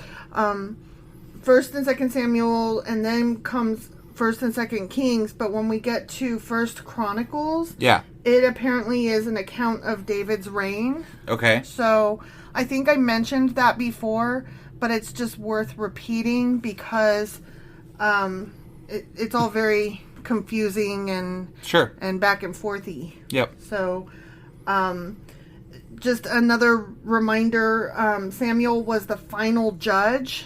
Right. Which, from the time period of the judges. From judges, right. Yeah. Right. Before the Age of Kings begins. And that's what this period is called, the Age of Kings. Okay. So In Samuel's old age, he appoints his sons as judges. Right. But because of their corruption, the people ask for a king to rule over them. Only God and Samuel didn't like that very much. Well, apparently God was like, whatever, I guess. Okay. And Samuel was like, but that's dumb. And in spite of Samuel's misgivings, God directs Samuel to grant the people their wish. Right. But I still felt like he was like, you're going to regret this type thing. Yeah, but he also told them, it's stupid, but listen, as long as you guys behave, don't worship false idols and follow every single rule to the, to a T, you'll be fine. Yeah. But, of course, they don't. Right. So, and I mean, course, never. They're not. Right. Right. I mean, to be fair, nobody ever follows any rules to the, No. I mean, that's just saying, that's Asinine. life. So. Yeah. So God gives them Saul from the tribe of Benjamin, whom Samuel then anoints. A spear-throwing motherfucker. Spear-throwing motherfucker. Yeah. Saul, of course, disobeys Yahweh's instructions more than once. Yep. And his kingdom is in a constant state of war. Right. And it's just bad all the way around. Right. So Samuel rebukes Saul and tells him that God has now chosen another man to be king instead. Right. So God tells Samuel to anoint David, the youngest son of Jesse, as king. Right. Okay? And the summary that I was pulling from really managed to gloss over a lot of the discrepancies, and I'm sure. and they did it masterfully. Yeah. Because this is the way it's phrased. Saul becomes ill and David comes to play the harp for him. Saul takes a liking to David and David enters Saul's court as his armor bearer and harpist. Well, that's a nice way to put all that shit that happened. Gonna be made king, but then he wasn't. But then he was. But then he was again. Right. Yeah. Yeah. So. And not to mention, like, Saul was like, "I'm gonna kill you. I'm not gonna kill you. I'm gonna speed you. I'm gonna kill you. I'm gonna whatever." Yeah.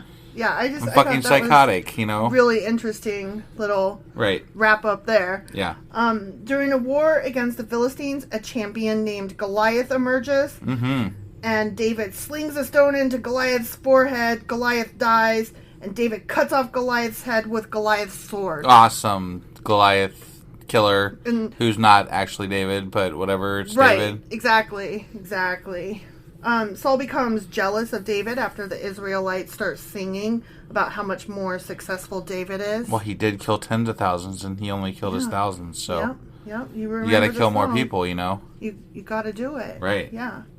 So David joins the Philistines out of fear of Saul, but makes the Philistines believe he is attacking the Israelites. Right. I forgot all that. Yeah. Because it was so long ago. Right. Eventually, the Philistines go to war with the Israelites, and David goes with them.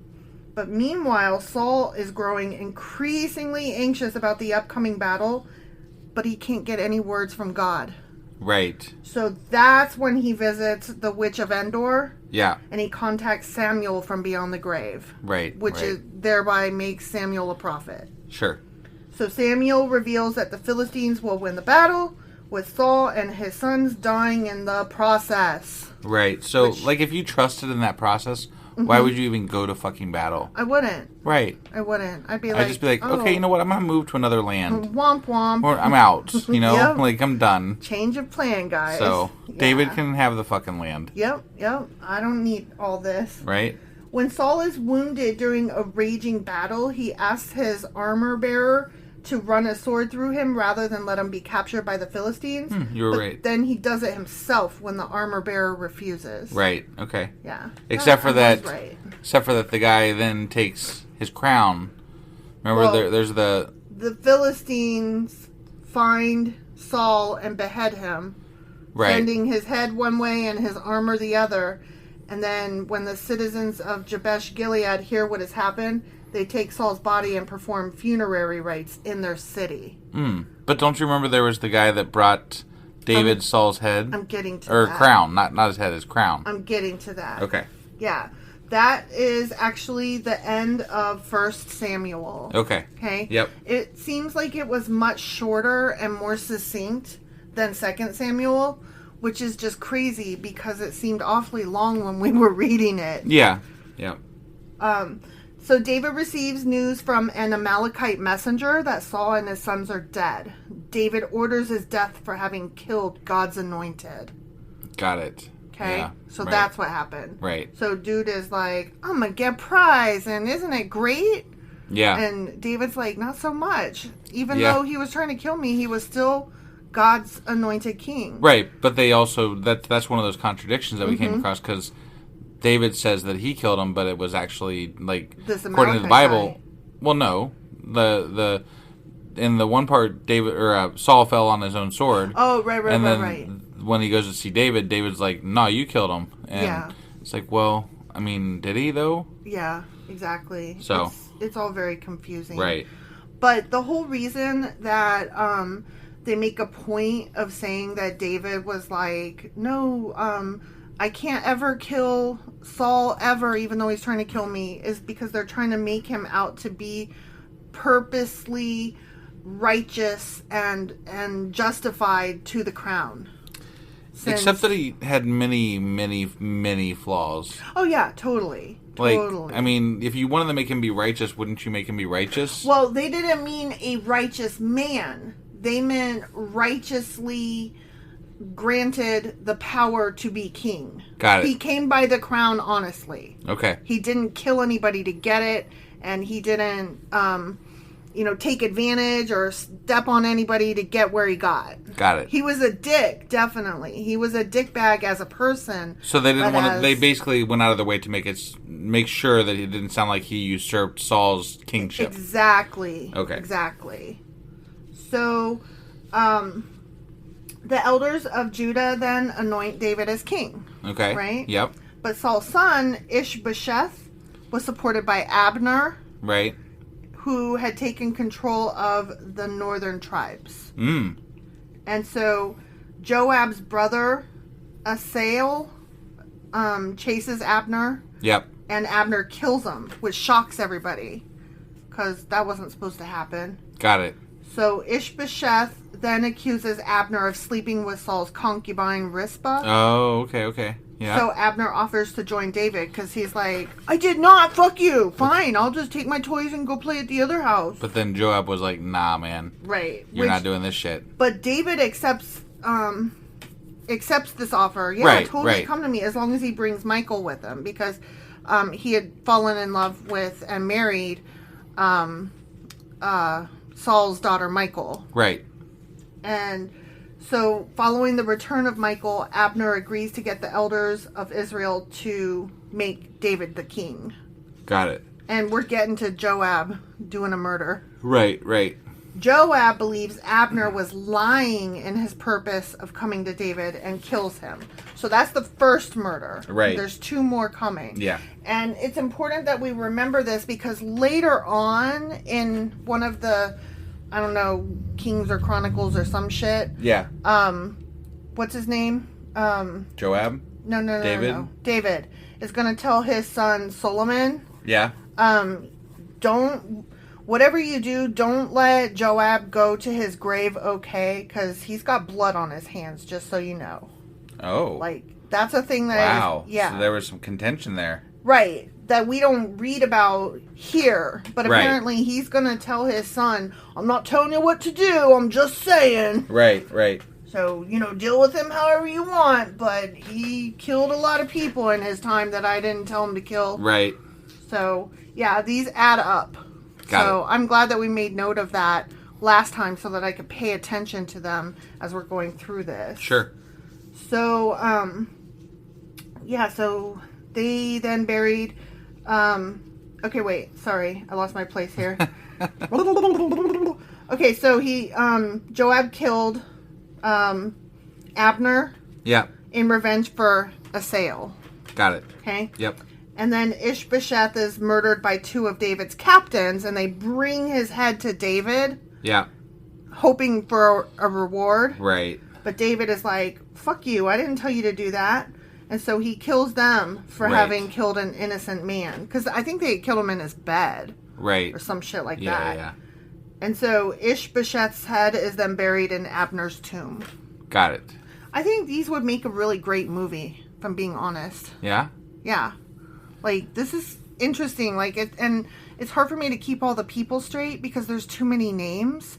I don't really want these to be made into a movie though, because like they'd say it would be taken. They would be a religious movie. Yeah, I don't not want, like a historical movie. Yeah, I don't want that. I want like a really cool drama that I can follow and like understand the characters' motives, like some kind of a HBO or Netflix thing. Right. But not with like a Christian spin to try to like convince me, oh God, and the magic and blah blah blah. Like I don't want that part. It would be really cool if we were like past Christianity. Yeah. Like how we are with like Zeus and the whole. Exactly. Like we can look back and be like, yeah, let's have some fun stories with those things, right? Exactly. Like we can make movies about the Greek gods and it's fine. Yeah. And you don't feel like there's some agenda hidden there. Right. I don't need no Christian agenda in my dramas. Right. So the only other surviving member of Ishbosheth's family is, do you remember? Is this Mephibosheth? Whatever his name is? Mephibosheth. Mephibosheth. Jonathan's disabled son. Right. And I think that it was Jonathan and David's son. Except that there was then 7 sons that they killed later. Well, they're not Ishbosheth's sons. They're his other like brothers' sons or whatever. Got it. And I just realized you said Jonathan and David's son, and that was funny, but I didn't. That was I didn't funny. register it. Sorry. I know you rolled right over it. Yeah. I think it's their baby. Right. Yeah. But he got dropped, so he's got crippled feet. Poor guy. Yeah. So David's anointed king of all Israel. Yay! He's Yay. the king. King is king. Right. So then David captures Jerusalem from the Jebusites and takes over the fortress of Zion. Yay. Okay. I guess that's good. Whatever. I mean, yeah. He didn't hold on to it very long, though. No. So David then wants to bring the ark from Kiriath Jearim to Jerusalem. And so he puts it on a cart. Right, and that guy, had to steady it and then died. Yeah. He employs the priests Uzzah and Ahio to accompany it. And a grand procession with musical instruments is organized. But it comes to a sudden halt when the oxen stumble. Yeah. And then Uzzah touches the ark and dies, like you said. He melts. Because God didn't want him to do that. Yeah. I think you said that he, punched God in the balls accidentally. Yeah, well, on that episode I did, yeah. Yeah. That would be funny. That would be funny. So David is afraid to take it any further. Yeah. And so he stores it with Obed-Edom. Right. And it stays there for 3 months, and that family gets nothing but blessings. So then David's like, phew, I guess we're safe to take it back to Jerusalem. Yeah, I'll take that from you now. Yeah. No more blessings for you guys. I want some blessings. So as part of the ceremony bringing the ark into the city, David dances like a fucking loon. Right, and all the women are like, woo. Because he's swinging his dick around because he's not wearing anything but his ephod. So he's like, da boop, ba-doop, ba-doo. Right, but as they call him, Michael's very not happy about this. She's like, the fuck are you doing, weirdo? Right. But David's like, I wasn't dancing for you, I was dancing for God, so fuck off. And I wasn't being undignified, so eat my ass. And then Michael never gets to have any kids after that. Right, yeah. May or may not be related to the fact that she was irritated. It may or may not be that he decided not to fuck her because she made fun of him. Yeah. You know? Who could know? Right. So David wishes to build a temple, saying that it's not cool that the Ark of God, that, here's David living in a fucking palace, in a city of David named after him. God needs something similar. And God lives in a tent. Right. Which, that sounds right. God told them to build the fucking tent, so. Yeah. Yeah. But then Nathan, a prophet, agrees. And he's like, yeah, that sounds right. But that night Nathan has a dream in which God informs him that David should not build him a temple. Right. For 3 reasons. Okay. Do you remember the reasons? I do not. First of all, God never commanded it. So, he's like, it's none of your business. I Sure. never complained about it. You're the one with the fucking problem. Right. Ephod wiener dancer. Yeah. Second, God is still working to build David and his house up to establish the Israelites in the Promised Land. I'm not sure what that has to do with. That doesn't really necessarily mean anything there, but okay. That was it was a reason given in the summary. I guess he's like saying, like, my palace can't be complete. I have to still live in a tent because you guys aren't done yet. Right. So, like, symbolism, blah, blah, blah. Sure. Which, boring. So, thirdly, God will establish one of David's sons as king who will build the temple, and his house will never be out of power. So that kind of goes along with the second symbol, blah, blah, blah. Okay. Like, until Israel is ready for me to live in a palace, Yeah. like, I am only going to live in a tent. Like, God, you're weird. Right. You know? Yeah. So Nathan reports this to David, and then David prays to God, thanking him, and he's happy, yay. Sure. Because he's like, oh, then I, fine, won't build you a fucking palace. Yeah. I don't care, no fucking skin off my nose, stupid. Right. Less work I gotta do. Exactly. So then David asks around if anyone else from the house of Saul is still alive so he can show kindness to them in memory of Jonathan. Right. And then Ziba, one of Saul's servants, tells him about Mephibosheth. Right. And we were like, what about Michael, man? Yeah. Like, she's part of that house. She's a girl. Girls don't count. I know. He wants to help a dude real bad. Yeah. Plus, he's in love with David, or with Jonathan. Sure. And so he was just hoping, like, to pass on his love of Jonathan to one of Jonathan's kids. Right. So Mephibosheth gets to move in to the fucking castle and eat at his table and have all of his lands worked for him. Right. So that's awesome. Yep. And then Nahash, king of Ammon, dies, and his son Hanan, I keep wanting to say Hunan, like the Hunan house that we used to order Chinese food from. Right. But no, it's not Hunan, it's Hanan. Right. Then David sends his condolences. Do you remember this? But No. they're like, yeah, right. And, Oh, yeah. That's so where they shaved the guy's beard, half beard, and make them walk around with their pants off. Right, yeah. To show off their circumcised dicks. Yeah. And, yeah, so they get made fun of. But then they die for making fun of people. Pretty much. Because when David hears this, he sends Joab to lead his own army to their city. And then the Ammonites are in battle formation. But the Arameans flee from Joab, causing the Ammonites to also flee. Because remember, Joab had split up his army into 3. Right. And he's like, whoever,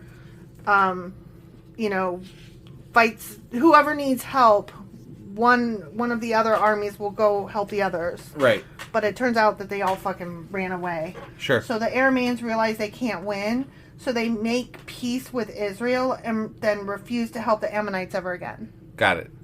In the following spring, Joab destroys the Ammonites. Boom. Right, that'll show him. Blows them up. Yep. While Joab is off at war, David remains home in Jerusalem. And what does he do?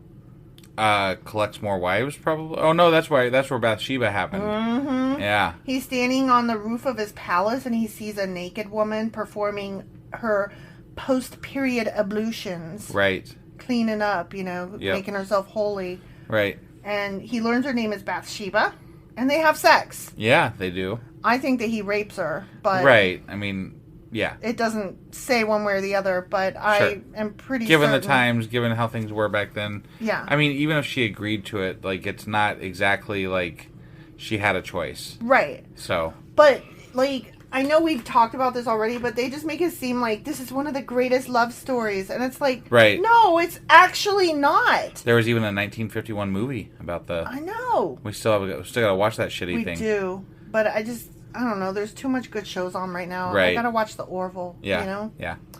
So, anyway, they have sex. And she becomes pregnant. Yep, she does.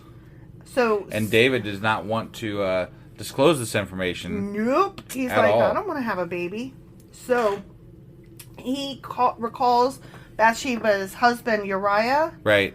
And he's like, hey...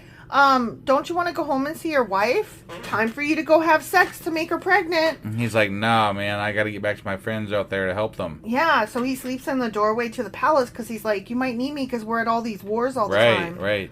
So then, in spite of inviting him to all these feasts and stuff, trying to get him drunk and... Multiple times. Uriah is just, he's a good man and a good husband because he's like, nope. Yep. He can't go home. I'm busy. I'm at war. Right. I'm working. Wouldn't be right. Yep. So then David deliberately sends Uriah on a suicide mission. Yeah. And David loses some of his best warriors in that mission. Yeah, that was really dumb. Yeah, but he got him killed. Yay! Right. Yay. So after Bathsheba has finished mourning Uriah, David marries her, and then she gives birth. Because, that's how that works. It's disgusting. Right? Then Nathan, the prophet. Yep. He comes to David and tells him a parable. Do you remember the parable? Somewhat. I remember that there was one. I don't remember exactly what it was about, but... In a town, there are a rich man and a poor man. The rich man has much livestock, but the poor man only has one lamb, whom he loves like a child. One day the rich man has a guest, and instead of slaughtering one of his own livestock, demands the poor man's lamb. David insists the rich man must be put to death, but Nathan tells him he is the man. Right. My guy, can you not do analogy? He can't. This was pre-analogy years. Yeah. Like they didn't... Apparently that was exclusive to prophets, Yeah. They were the only ones that could do that kind of stuff. Yep. It was a special skill. Because they do it again later when... Right. The old woman, the wise woman, comes and talks to him, and she's like, "The fuck, my guy." Right. So, he's saying you've committed a sin to get something that you already have plenty of, wives. Right. And he prophesies that his family will be gripped by violence, and someone will have affairs with his wives publicly. But then that one comes true. Yeah. And his family is gripped by violence. Yeah, but they were before this too, so... Right, but... I don't know that that's exactly... Whatever. Well, Yeah. It happens. His own son goes to war against him. Right. That's not true. Standard. That's true. So David repents, and Nathan tells him that he is forgiven and will not die, but his son from Bathsheba will die. Right. And the child becomes ill, and then even though David spends his time fasting and praying, the kid still dies. And then once he died, he's like, I'm good. Yep. And they're like, the fuck? And he's like, fasting ain't gonna bring him back. He dead. Right. So, they mourn him, and then they have a second kid named Solomon. And that's the one that we're gonna learn about in the coming books. Sure. He's also sometimes called Jedediah. Okay. FYI. So right. That's important news to know. Right. So, this is where we start talking about some of David's other gross kids. Ammon, David's son by Ahinoam, fell in love with his half-sister Tamar. Right. David's daughter by Maacah. Yeah. So, Amnon's advisor suggests he pretend to be ill. Right. To get Tamar to come in and make bread for him so he can eat out of her hand. And then she comes in, and he says, "Come into my bedroom," and then he rapes her. And then after he does that, he forces her to leave, and is like, he wouldn't even have anything to do with her. Right. So he just basically ruined her. Yep. He's disgusting. So she rips her gown, which had symbolized that she was a virgin, and puts ashes on her hands and walks around wailing. Yep. Which, mental health is a thing. Right. So, Tamar's brother, sorry, I just stuttered just then. But Tamar's brother Absalom and David both learn about this, and they become angry. Right. One does something about it, though. Eventually, but yeah. The other one doesn't. Bided his time, but yeah. Yeah. So 2 years later, Absalom is shearing sheep, and he invites David and all his sons to come, but David refuses to come. Right. But he does bless him and send Amnon and the rest of his sons to him. Right. Here's the rapist and all my other kids. Gross. Yep. So Absalom holds a feast and gets Amnon drunk. He then instructs his servants to kill Amnon in revenge for his rape of Tamar. I think that there should be a story about Tamar. Because she just kind of fades away after this. There's not really any follow-up as to what happened or anything. Justice for Tamar, you know? Right. David's other sons are disgusted by this murder, even though it was justified. And so they return to Jerusalem. And then David hears a rumor that Absalom had killed all of David's sons. Right. But Jonadab assures him it was only Amnon. It's just a rapist. Yeah. Not the other guys. Yeah. Meanwhile, Absalom goes to live with his grandfather for 3 fucking years. Because his dad is a piece of shit. Right. So David finishes mourning for Amnon, and then he considers visiting Absalom. He considers that. I don't even remember him considering visiting. I remember he thought about it. He Joab asking to come back. He misses him. Right. Joab knows he there misses was him. Okay. So Joab wants to help David. Yep. And he tells a wise woman to travel. Here's where we get to the second parable. Yep. pretending to be in mourning and speak to the king. The woman tells a story about her 2 sons, one of whom was killed, and the other whose death is now being called for, blah, blah, blah. I don't know, whatever. Right. And so David agrees to issue a decree ensuring that her son is not killed. But then the woman turns this back on David and asks, why then are you not forgiving your own son? Right, David. Come on, man. Analogy, my guy. Yeah. And so then she admits that Joab put her up to this, and David agrees to allow Absalom back into Jerusalem. But he's not going to let him visit him. But he insists he does not come to the palace. Right. You remember so much of this. Like, I did not remember this until I was going back through it. You're good. Absalom becomes popular in Jerusalem due to his great looks, because he's beautiful. Had that beautiful hair, and that like cut off like 25 pounds of it at one point. Yeah, For something. I don't remember what that was for, but I don't either, but something. Who cares? Yeah. Who the fuck has 25 pounds of hair? Not it. I just was, like, that's crazy. Not it. 2 years pass without Absalom being recalled to court, and all this time he's getting pissed. Right. So when Joab refuses to help him, Absalom sets Joab's field on fire. Yeah. And that gets Joab's attention. Yep. So then finally, Absalom manages to convince him to persuade David to allow him to come to court. Yep. So they go to court. Right. Absalom then begins campaigning because he's like, oh, isn't it? It's too bad there's nobody good to listen to you, huh? Yeah. No, he's setting up for war here. Yeah, he's like really... Or he's setting up to take over his job. He's attacking morale. Right. Is what he's doing. He's campaigning to become a judge by waiting outside the city gate, and he listens to the concerns of the people and pretends that there's nobody to hear him, and he's like, too bad. Right. He also embraces anybody who bows to him, but he's like, no, don't bow to me, I'm nothing. And so he's playing like... the people's card. The people card, yeah. Like the populist. Right.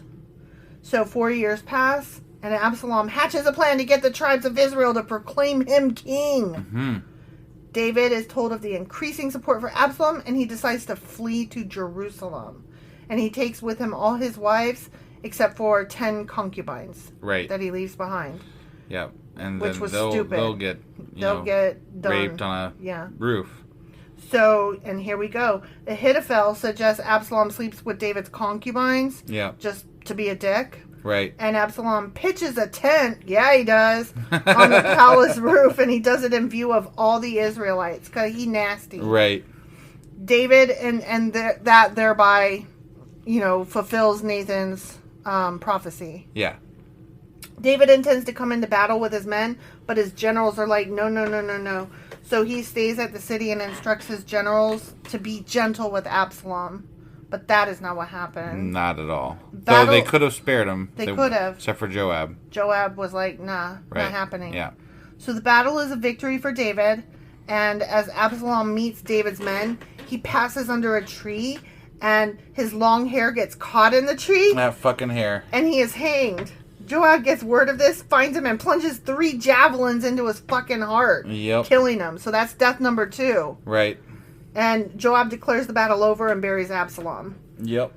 When David learns the news of his victories and of his son's death, he begins to mourn, wishing he had died instead of Absalom. This prompts his men to start mourning as well. And then Joab's like, the fuck, this is not cool. Right. So he points out that the battle has saved not only David's life, but the lives of the rest of his wives and concubines. Yep. And he's like, this is humiliating. Stop crying over people that are fighting you and start worrying about people that are fighting for you. Yeah, exactly. So David agrees, and he comes out and he encourages his guys. Yep. So given the sudden change in situation, the elders of Israel begin to argue about what to do next. They don't know. Yeah. Because what are you going to do? We're not used to not fighting. Yeah. So David convinces the elders of Judah to escort him back to Jerusalem. Mm-hmm. And then a scuffle breaks out, because of course it does. Because they're like, why do they get to escort you? Yeah, that was ridiculous. And so in attempting to resolve the issue, a Benjaminite named Sheba, son of Bichri, launches a rebellion against David. Because we just got out of one of those. Right. And so all the tribes except Judah get into this. Right. So David puts the 10 concubines who were left behind into a guarded house and gives them pensions, but he doesn't sleep with them because they're gross now. They got raped. Right. So he he allows them to live the rest of their lives as widows. Yeah, how nice of him. Yeah. Rolling my eyes, sorry. I know. I know you guys can't see that, so. Yeah. That's like that /S for sarcasm. Right. He then begins to sort out a defense against Sheba. He tells Amasa, the general, To amass an army. that he wishes to replace Joab. Yep. Yeah, he tells him to go get an army together. Yeah. To summon the Judahite troops. I guess you could see some of the contention between David and Joab at this point because he's trying to replace him. Yeah. So. Well, that's what I'm saying. When we were going over why did Joab just murder this guy out of nowhere, it wasn't out of nowhere. And I had sympathy for Joab. Yeah. You know, it's not cool what's happening. Right, but also there might be some, like, he might be just trying to secure, like, Joab might be just trying to keep his job, too. He is. He definitely is. But he's also trying to protect the king, you know, and the kingdom. Right. And he can't do that if he's not in that position. Right. So, some of it, yes, is selfish, but I think some of it is also for the greater good, you know? Sure. I don't know. People will do some crazy things and they'll justify it to hold on to their shit. Right. So, anyway, David tells Amasa to go get those troops together within 3 days, but he fails. So then David tells Abishai and Joab to start pursuing Sheba, and they effectively put down the rebellion before it has even begun. But Amasa goes to meet Joab, and Joab stabs him in the stomach, killing him. As I recall, they didn't even have to put down a rebellion because the fucking lady was like, hey, hold on a second. We'll toss his fucking head over the tower thing. Yeah, so they begin to lay siege to Sheba's stronghold, but like you said, a wise woman is like, why do you want to destroy the city? That's mean. Right. And Joab's like, we don't want to destroy the city. We just want Sheba. Right. So the wise woman cuts off his head and throws it to him from the city walls. Yep. That ended the siege, like you said. So 2 Samuel then concludes with 4 chapters that are weird and stupid. Yes, they were. And they lie outside the chronological succession narrative of Saul and David. Yeah. And this is a narrative that will continue in the Book of Kings. Okay. So this is not going to get better. Got it. FYI. And that's why when I read that, I was like, oh, we need to do a summary recap then if we're not done yet with all these fucking people. Right. So chapter 21 is where we start going into weirdo land. And it's the story of the 3-year-long famine that takes place at the start of David's reign. And God explains it's a punishment for Saul's genocide of the Gibeonites. Right. And Israel was supposed to have spared them, but Saul had massacred them. Yeah. And so instead of being like I would be, which is like, that's not my fault, fuck, whatever. Yeah, no, we got the 7 guys together and for the Amalek or whoever it was, and had send them over to be executed. Yeah. He asked what he could do to make amends, and they're like, give us 7 dudes, and so he does. He spares Mephibosheth, but he hands over 7 other... Huh? He also handed over Mephibosheth. No, he didn't. There was 2 Mephibosheths. Oh, yeah. Sorry. I'm like, what are you talking about? Yeah. No, but the one that we know.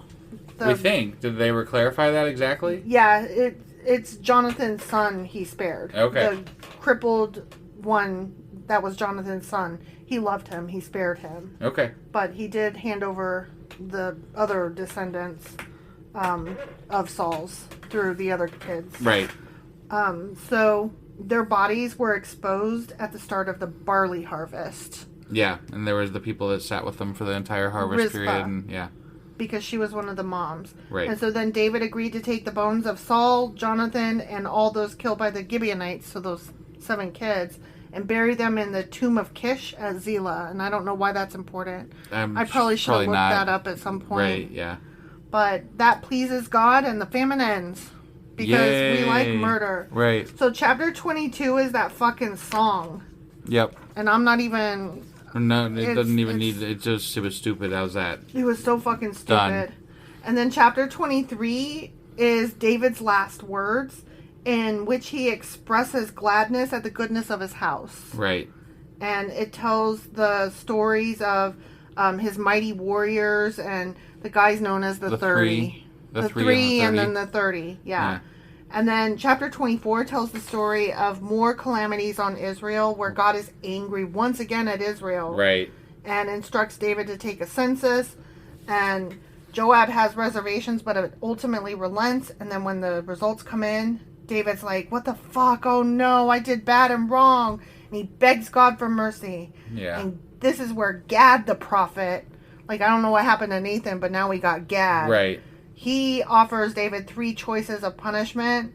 Either 3 years of plague, 3 months of pursuit by enemies, or 3 days of plague. Right. So famine, war, plague.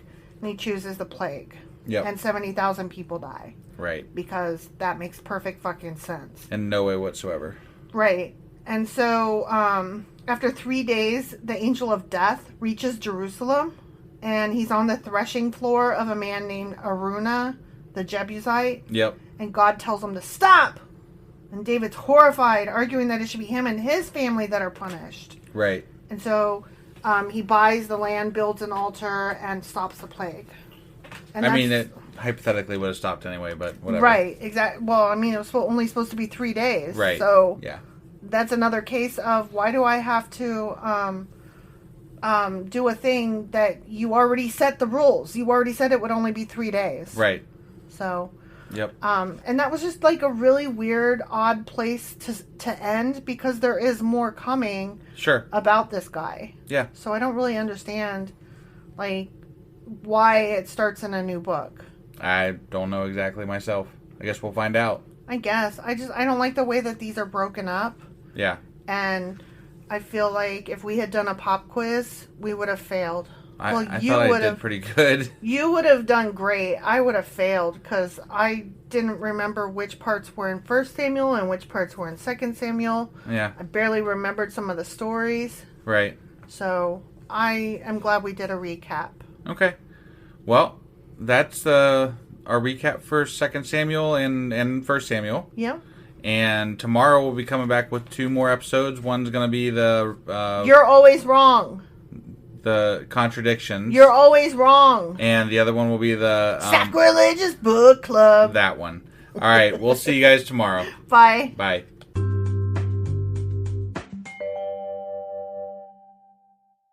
Husband. Wife. Do you know what we're doing now? Bible Contradictions. No, it's called You're Always Wrong. Jesus Christ. Just why? Because singing makes everything better. Does it really, though? It really does. Okay. Just ask anybody. Anybody, huh? Mm-hmm. Besides, you're always wrong, so, you know. Okay. So, yeah, we're going to be doing Bible Contradictions for 2 Samuel. Mm-hmm. And let's go ahead and do it? Yeah. All right, let's do it. Okay.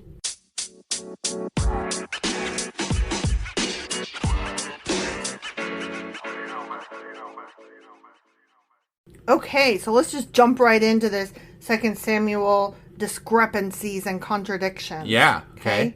So, how did Saul die?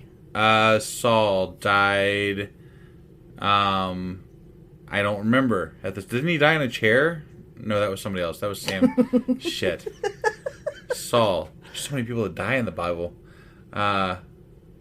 Wait, oh, that's right. He fell on a sword, but no, somebody else decapitated him. You have to pick one. But you have to pick one. I go with he fell on a sword. Okay, so you're right. He committed suicide. Right. In 1 Samuel chapter 31, verses 4 through 6, somewhere thereabouts, he says, "Therefore Saul took a sword and fell upon it." So Saul died. Right. But you're always wrong. Because not only did he commit suicide, it was also an Amalekite, the Philistines, and God, depending. Holy shit. That's Yeah. a lot of fucking, like, I mean, I was all kinds of wrong. Yeah. And right. And right. So, but that was 1 Samuel, right? Yeah. In 2 Samuel chapter 1, verses 8 through 10, it says something like, "And he, Saul, said unto me, Who art thou? And I answered him, I am an Amalekite. He said unto me again, Stand, I pray thee, upon me and slay me. So I stood upon him and I slew him." Ah. So this dude says, I'm an Amalekite. He says this to David. Right, right. Yeah. I'm an Amalekite and I killed him. Right. But then also in 2 Samuel chapter 21, verse 12, it was the Philistines. The Philistines had slain Saul. Huh. And then Jesus.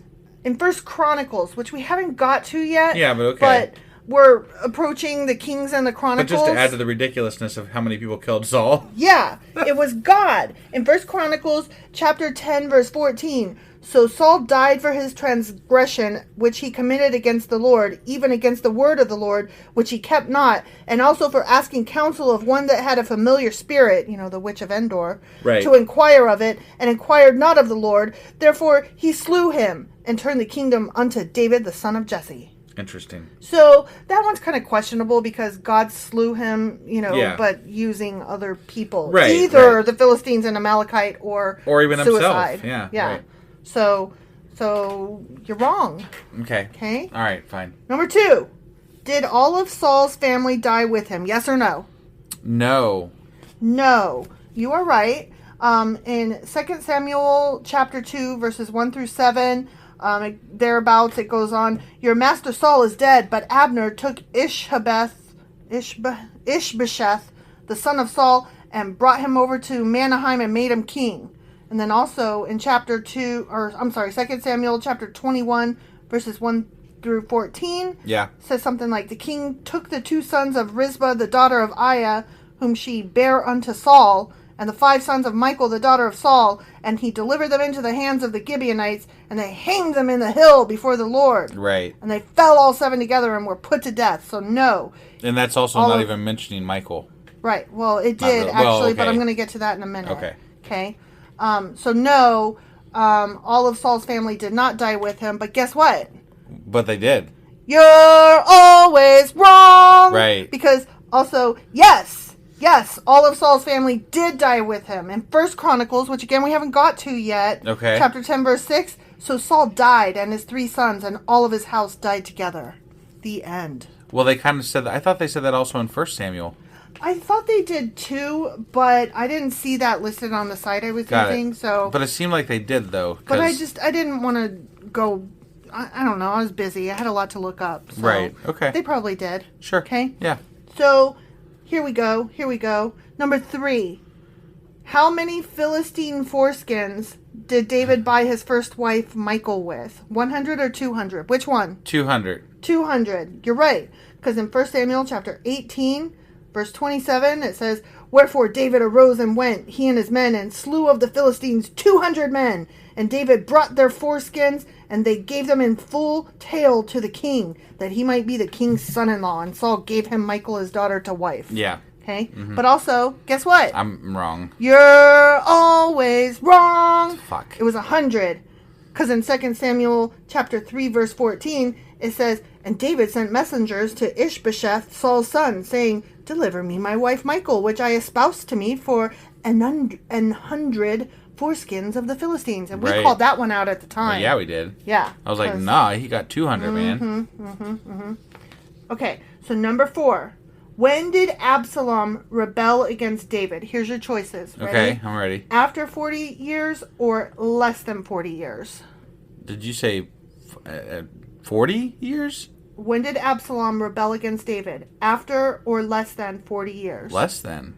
That's what you would 40? think, right? Yeah.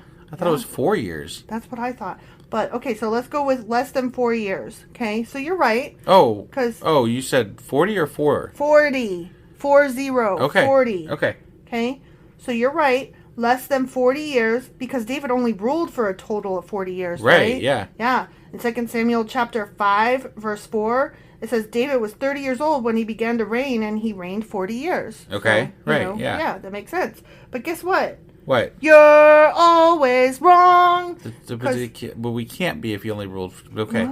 No. Okay. You just don't know. All right. You don't know. The apparently. Bible can have it both ways. Yeah. Because in 2 Samuel chapter 15, verses 7 through 10, it says, And it came to pass after 40 years that Absalom said unto the king, I pray thee, let me go and pay my vow, which I have vowed unto the Lord in Hebron. But Absalom sent spies throughout all the tribes of Israel, saying, As soon as ye hear the sound of the trumpet, then ye shall say, Absalom reigneth in Hebron. So Okay. he either waited 40 years or he didn't. I'm going to go with didn't. I would think didn't as well, because Right. David only ruled for 40 years. Right. But, So that makes no sense. right. But, the Bible Unless says... they're counting like his 40 years, like he was born and then waited until he was 40 to do it. Like he waited until he was 40. That's 40 years. Well, I just don't know about all that. I'm just saying. But I'm just trying to help the apologist, Bible, the apologist. Yeah. Okay. So. Yeah. Well, the Bible's never wrong.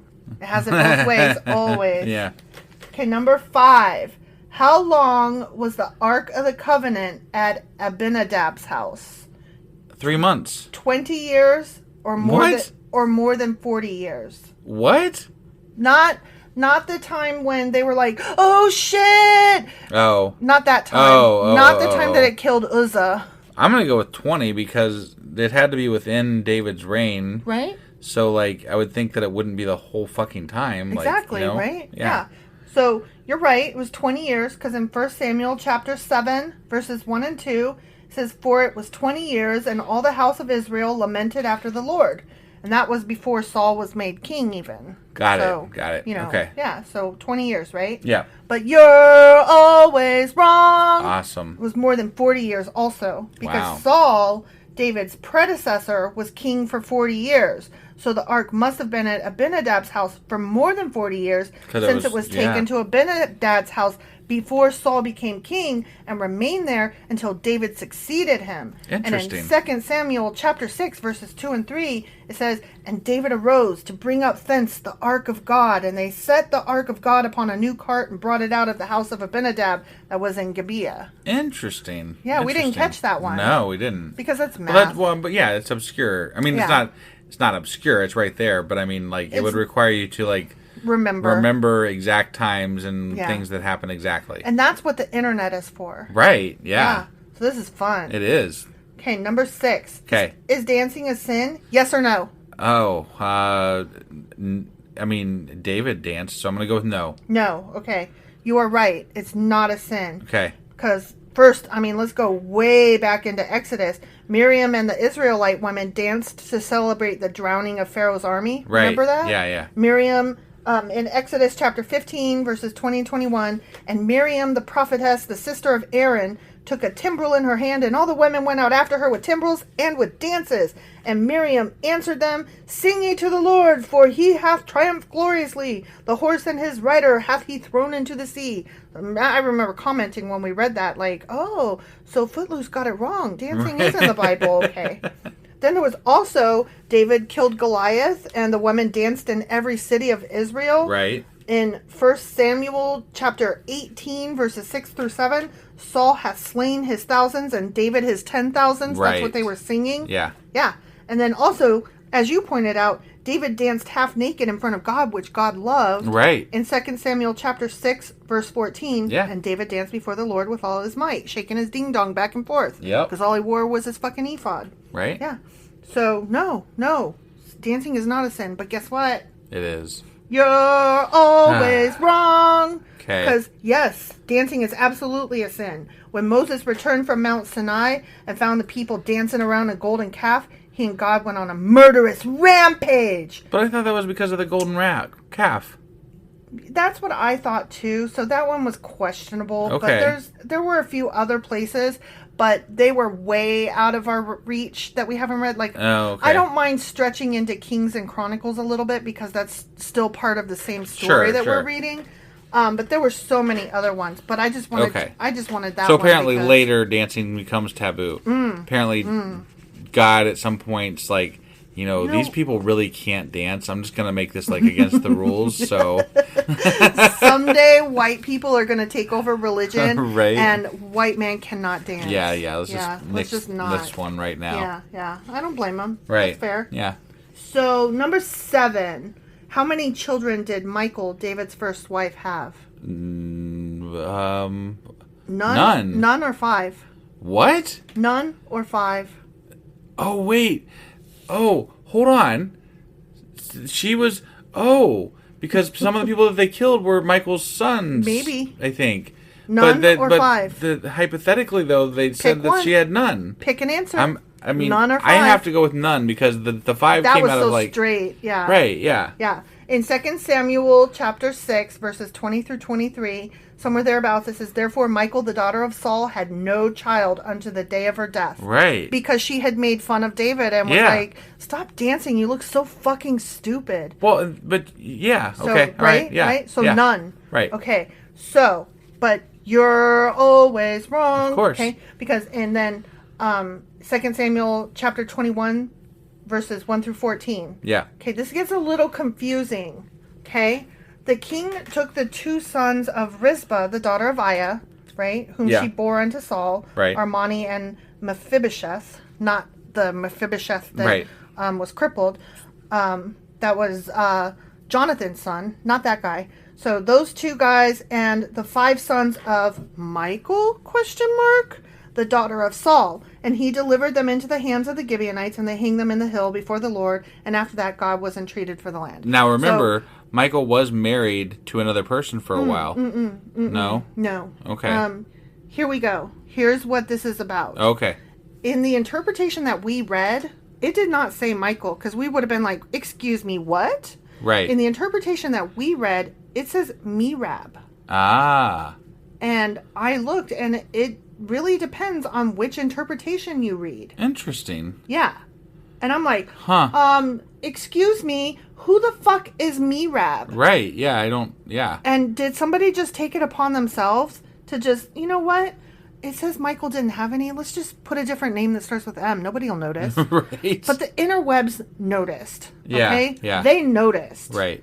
And so they were like, no. It said they took the 5 sons of Michal. Okay. But Michal didn't have any. Right. So did Michal have 0 or 5? Right. Yeah. So, but you know what? You could be right. Maybe it was 5 that she had with her previous guy. Right. While she was waiting around I'm for, just saying. What's his butt to come and get her. Right. You know? I mean, that's the only thing I could see as a possibility. Sure, I'll buy that. You know Yeah. what? I'll accept that. I'll allow it. Maybe you're not always wrong. Right. Okay? I mean, but the Bible's always I'm definitely wrong. at the most half right. Yeah. So. Yeah, and it's not your fault. Right. Yeah. Yeah. Okay, number 8, last question. Okay. Okay. Yeah. How many sons did Absalom have? 3 or none? Oh, Absalom. I don't recall him having any, actually. I recalled him having some because, remember, his brother had raped his sister. Yeah. And then so Absalom killed his brother Ammon or whatever. And, he did have a family. And then That's he right. had a family, yeah, right? that's that right. he wasn't allowed to see No, while he went you're and right. hid. You're right. Yep. Yeah. So he did have some. He did yes. have some, right? Okay, yeah. So 3, okay? And in 2 Samuel chapter 14, verse 27, it says, And unto Absalom there were born 3 sons. Right, okay. Which, yeah, he missed them while he was hiding out at Grandpa's. Sure. And then, he came back and was happy because he got to spend time with his family. Right. But then in 2 Samuel chapter 18, verse 18, Now Absalom said, I have not son to keep my name in remembrance. So he had 3 sons, but then literally 4 chapters later it says, just kidding, he had none. Interesting. Yeah. Yeah, that's really weird. That's very weird. Yeah. Now, before we go, you will notice that I mentioned that there were some contradictions that we haven't actually reached yet in Chronicles and Kings. Sure. Right? Yeah. And I allowed them because we are getting into Kings and Chronicles. Right. Right? Right. I want to point out that the ones that I drew were only the most relevant that I felt I could get away with. Sure. Having said that, oh my God, the next 4 chapters of 1st and 2nd Kings and then 1st and 2nd Chronicles, Yeah. we are going to find so fucking many discrepancies. Oh, wow. Yeah.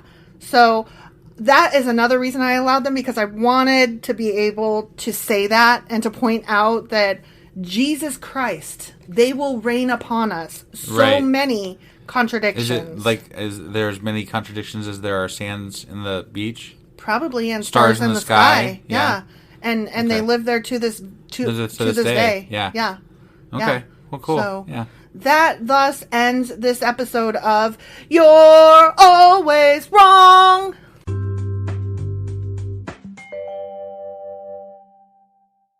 Husband. Wife. Guess what we're doing? Just do it. Sacrilegious Book Club. All right. That's what we're doing. Sacrilegious Book Club. Yep. Okay. We're still covering Asimov's Guide to the Bible, and we're in the Old Testament, starting with the book of Genesis. All right. Well, today, we are covering. Yeah, shut up. Sorry, it sounded the way you the intonation was sounded like we were coming to the end. So I was like, okay, let's do the end. No. Okay. Today we are covering pages 83 through 100. All right. Now I'm done. Now you're done. Cut off hippopotamus. Let's end it then. And let's go get... No, I mean, not end it. Let's go into the thing. Let's read the book. Okay. Okay.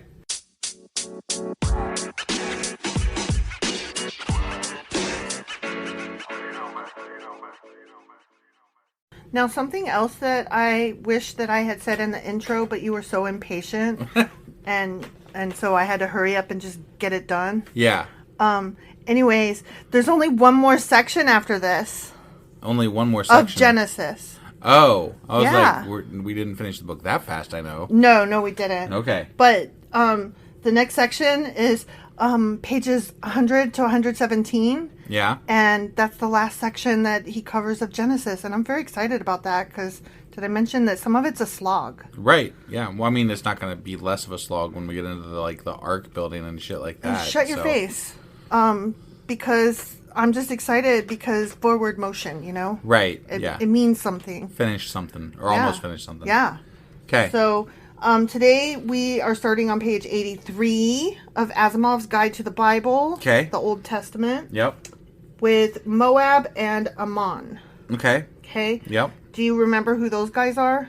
No.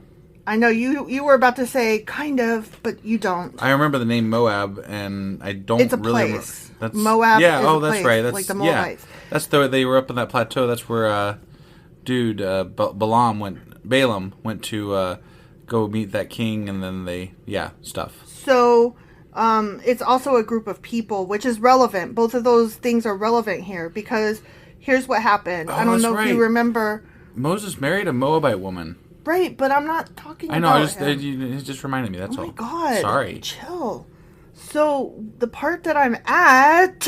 Yeah. Is not Moses. No, I know. Okay, so the part that we left off with was Sodom and Gomorrah getting destroyed. Yeah. And, what's his butt saved Lot, his nephew Lot. Yeah. But Lot's wife turned back and turned to salt, and that was sad. Womp womp. Yeah. So, but Lot and his two daughters escaped from the destruction of Sodom. Right.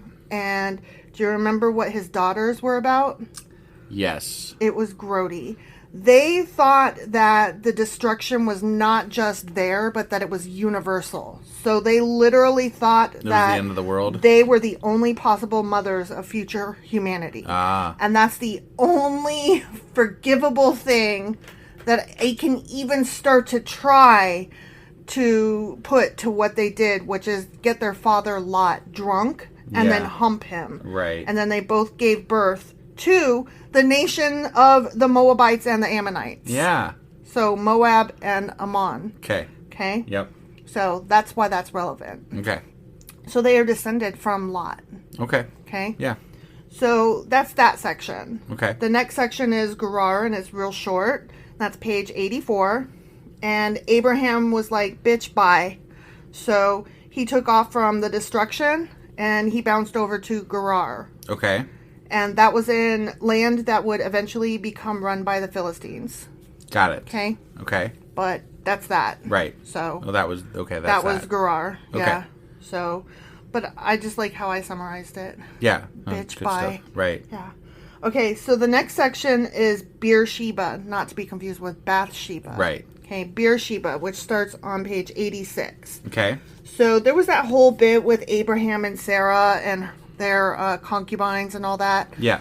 You know, where he had her servant and his servant, and he married all of them. Right. and had 1 million babies and Yeah. whatever. So Abraham and Sarah gave birth to Isaac. Right. And because of that, they cast out, at Sarah's insistence, they cast out Hagar and Ishmael. Right, which I thought was really shitty. It was.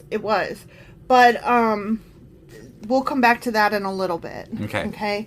So water supplies mark the importance of a place. Which Obviously, makes sense. because they were all about the fucking wells. Yes, exactly. Well, they lived in an arid desert, so Right. it was very important to establish those.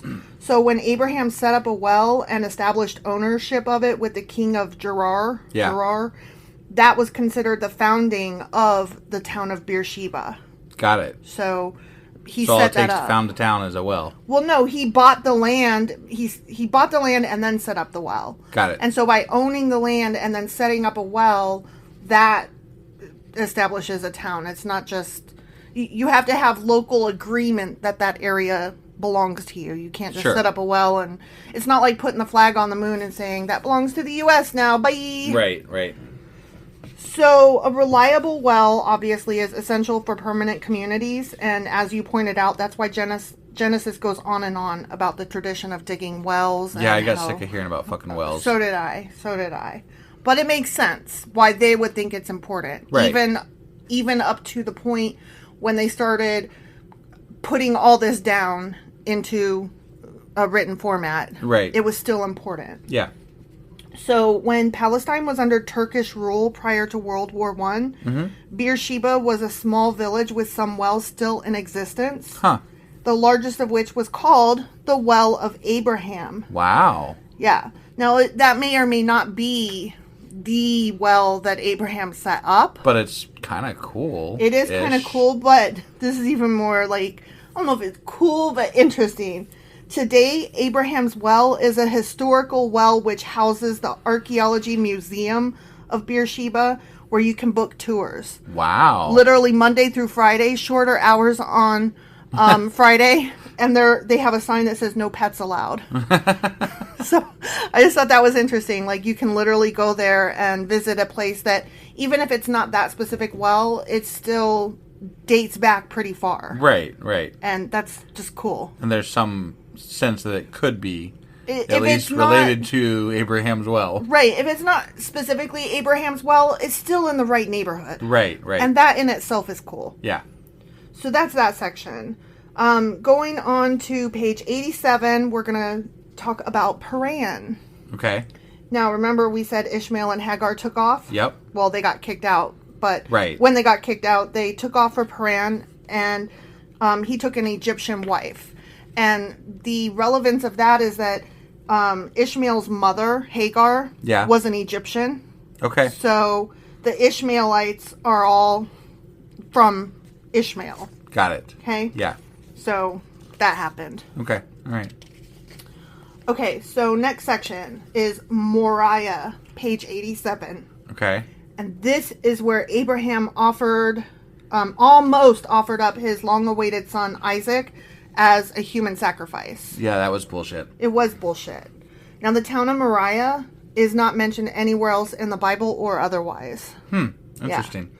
Tradition among some Jews indicates that it's the site at which the Temple of Solomon would eventually be built. Now, we don't know about the Temple of Solomon because for us, where we're reading the Bible, Solomon has only just been born as David's son. Yeah. So that is also referred to as Zion in most biblical references. So some people are like, oh, I wonder if, but it's not very likely based on history and geography. Sure. All that. That's a stretch. There's a lot of not very likelies in the Bible. Right. But people want to make connections, and they want things to coincidentally tie together and create this greater sense of continuity, history, tradition. Right. And they just want it to be beautiful. Real bad. Like, real bad. I mean, we do that sometimes in our lives, not religious stuff, but we're like, oh, okay, think about how we're like, we thought it was really cool that the well of Abraham just now. Yeah. Like, if that was still the same well, that would be cool. Right. Why would it be cool? History. I don't know, but it's still cool. History. Right. Well, like to be able to go visit the well of a guy who basically spawned all of the shitstorm that is right, Western and Middle Eastern religions. The three Abrahamic religions. Yeah, right. And I mean, insofar, like, that guy is responsible for a lot of shit. Yeah. Like, I mean, a lot. I mean, do you think that, like, religious wars are blood on his hands? I mean, he didn't know any of this was going to transpire. Neither did Jesus, for that matter. Right. But, I mean, there is an awful lot that has spawned from Abraham, True. So, I mean, like, that is it's a big thing. Right. So, I don't know. What hell hath you wrought, Abraham? Right. So, the next section is Aram and Cheesed. Just kidding. It's Chesed or Cheesed or... Cheese-it? Not Cheese-it. No, or not Cheesed. Cheese-it. Okay. I'm going to say Chesed. Okay. Because that just sounds most, I don't know, accenty. Sure. And that's on page 88. Okay. So, Abraham's brother Nahor, back in Haran, begat lots of begats. Oh, yeah. Okay? He did. The only two that I'm going to mention here are Aram, and that's the Arameans. Okay. But there's a question because was he born to Shem or Kemuel? If he was the son of Shem, then that indicates the Arameans were independent at the time that Genesis was reduced to writing. Okay. If he was the son of Kemuel, or Kemuel, that indicates the kinship of the Arameans to the Israelites. So there's some question there. And, that always gets you in trouble when you have people's names and you're not sure who to attribute them to, or if it's like right. two different guys with the same name. Like, you just never know which way to go. Yeah. Chesed is the father of the Chaldeans. Okay. Or Chaldeans. Sure. Which, I mean, that comes back. We talk about them some bit. Yeah. And then Rebecca, who is the daughter of Bethuel. She's also the first cousin of Isaac. Which yeah, I remember this. Means that she married her cousin, which is gross. Right. And she becomes, therefore, one of the ancestresses of the Israelites. Right. Okay. So that's kind of interesting. Yeah.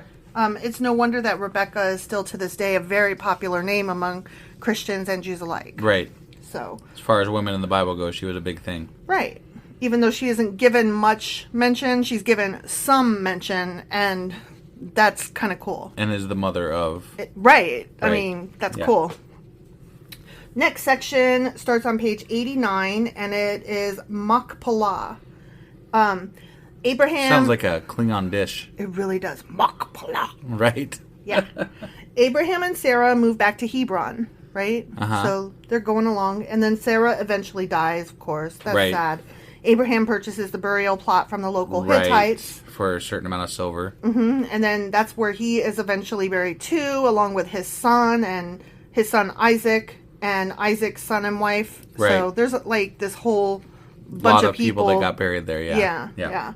Traditionally, the site of this cave has been located and is enclosed in fortress-like stone walls, the enclosure of which is called Haram, which means the forbidden place, and a mosque is present there. So they know where this place is? Traditionally. We think. That means... Oh, so like they think they know the place, but they're not like 100% sure. Yeah. And clearly not enough archaeology has been done on that site, and there's a mosque there now. At least as of 1967. Right. 68. This book came out in 68. That's why I. Yeah. So, it may or may not be the site. It's right. still probably some kind of historical thing, but maybe not, biblically speaking. Okay. So, Mesopotamia, next section, starts on page 90. Okay. So, Isaac needs a wife, but not a Canaanite one, obviously, because gross, right? We hate the Canaanites. Ooh. So, Abraham sends a guy over to his brother Nahor in Haran. Okay. Because he's like, yo, my son needs a wife. Right. So the area surrounding Haran is only called Mesopotamia by Greek translations, not Hebrew ones. Okay. Not originally. The original Hebrew term is Aram Naharaim, which, his brother is Nahor. So, Naharaim. Got it. Yeah. And Aram Naharaim means between the rivers, which denotes the Tigris-Euphrates region. Sure. So, okay. I mean, we just have to remember as we're going through this, all of these people are not actually persons. They're all nations and tribes. Mostly tribes. Right. And so when we say somebody fought somebody else, what we mean is this tribe fought that tribe. Right. And that's going to be relevant a little bit later in this episode. So just hang on to that notion. And I know I keep repeating that. So I apologize if it's old hat. It's just very important to keep that front and center of all that we're reading here in the book of Genesis. Okay. Currently, and when I say currently, I mean as of the time that Asimov wrote this, which, as you pointed out, is 1968. Right. It's referred to via the native name of the land, which is Iraq. Okay. And Iraq does not actually, or at least it didn't at this time, house Haran within its borders. It's like right outside. Got it. I'll tell you in a minute where it is, but that's a different section. All right. So I just thought that was interesting. Like, oh, we know Iraq. Right. We know that one. Yep. So the next section is Syria, page 91. Okay. And so Isaac marries Rebecca, gross. Right. Whose brother is Laban the Syrian. Okay, whatever. Mm-hmm. But Greek Syrian means Hebrew Aramaean. So there you go. Got it. And that area, Syria, houses Haran within its borders. So, so Haran is in Syria then? Yeah. Or what is... Okay. Yeah. Which is near Iraq. Right. And as we learned during one of our last episodes, I can't remember which one, Damascus is the capital there. Right. So, yep. Yay. Okay, next section, Midian or Median, page 92. Okay. Abraham took another wife, Keturah, who bore him lots of kids, among them Midian and Shua. Okay. Mm-hmm. And those are eponyms of various Arabian tribes, which we know. Yep. And the Midianites and the Ishmaelites are used almost synonymously in the Bible due to their close proximity. So anytime you hear Midianite, you can also think Ishmaelite and vice versa. Okay. And we talked about this in the last, I think, book club maybe, or sometime recently. But the names that we're using for these people who had kids and what have you, they're all tribes. They're all. It's not. We're not really talking about people necessarily. We're talking literally what I just said. No, I know. I'm just reminding. I'm just saying, because the Bible is very people or specifically people. The names begat the names. Right. But it's they're referring to tribes and they're referring to groups. Yeah. Right. And again, there's going to be something that I say later on that kind of makes me appreciate something a little better than I did the first time through. Got it. But anyway, next section is Edom, page 92. Okay. Isaac and Rebecca have twin sons. Do you remember their names? I do not. Esau and Jacob. Oh, that's right. That's right. And Esau, they chase each other and fought each other and did all kinds of stuff. And one was trading things for, birthright shit and all kinds of stuff. Exactly. So Esau was the hunter. He was an outdoors man, loud and crass, and he was loved by Isaac. And as the older one, the one that came out first, he was entitled to the birthright as well as the father's blessing as chief heir. I remember I was pissed off because he traded it for soup. Right, but hold on a second, because I just said something that when we first read through the Bible, we were kind of confused. Okay. The birthright is a separate thing from the father's blessing as chief heir. And so when those are two separate items. Okay. So we were confused because Jacob later on tricks him in order to get the blessing. Right. And we were like, I thought you already fucking had it. I don't understand. Right. It was two separate items. Okay. So that, for whatever reason, either it wasn't phrased really well, go figure, it was the Bible. Or it just didn't click, or the way Isaac Asimov phrased it made it make sense. Got it. It's two separate items. It's still not clear to me what the difference is. I don't know what the difference is, but it is very clear to them that it's two separate things. Okay. So you can be the heir but not have your father's blessing, and vice versa. Got it. and you can have the birthright and not be the heir. Okay.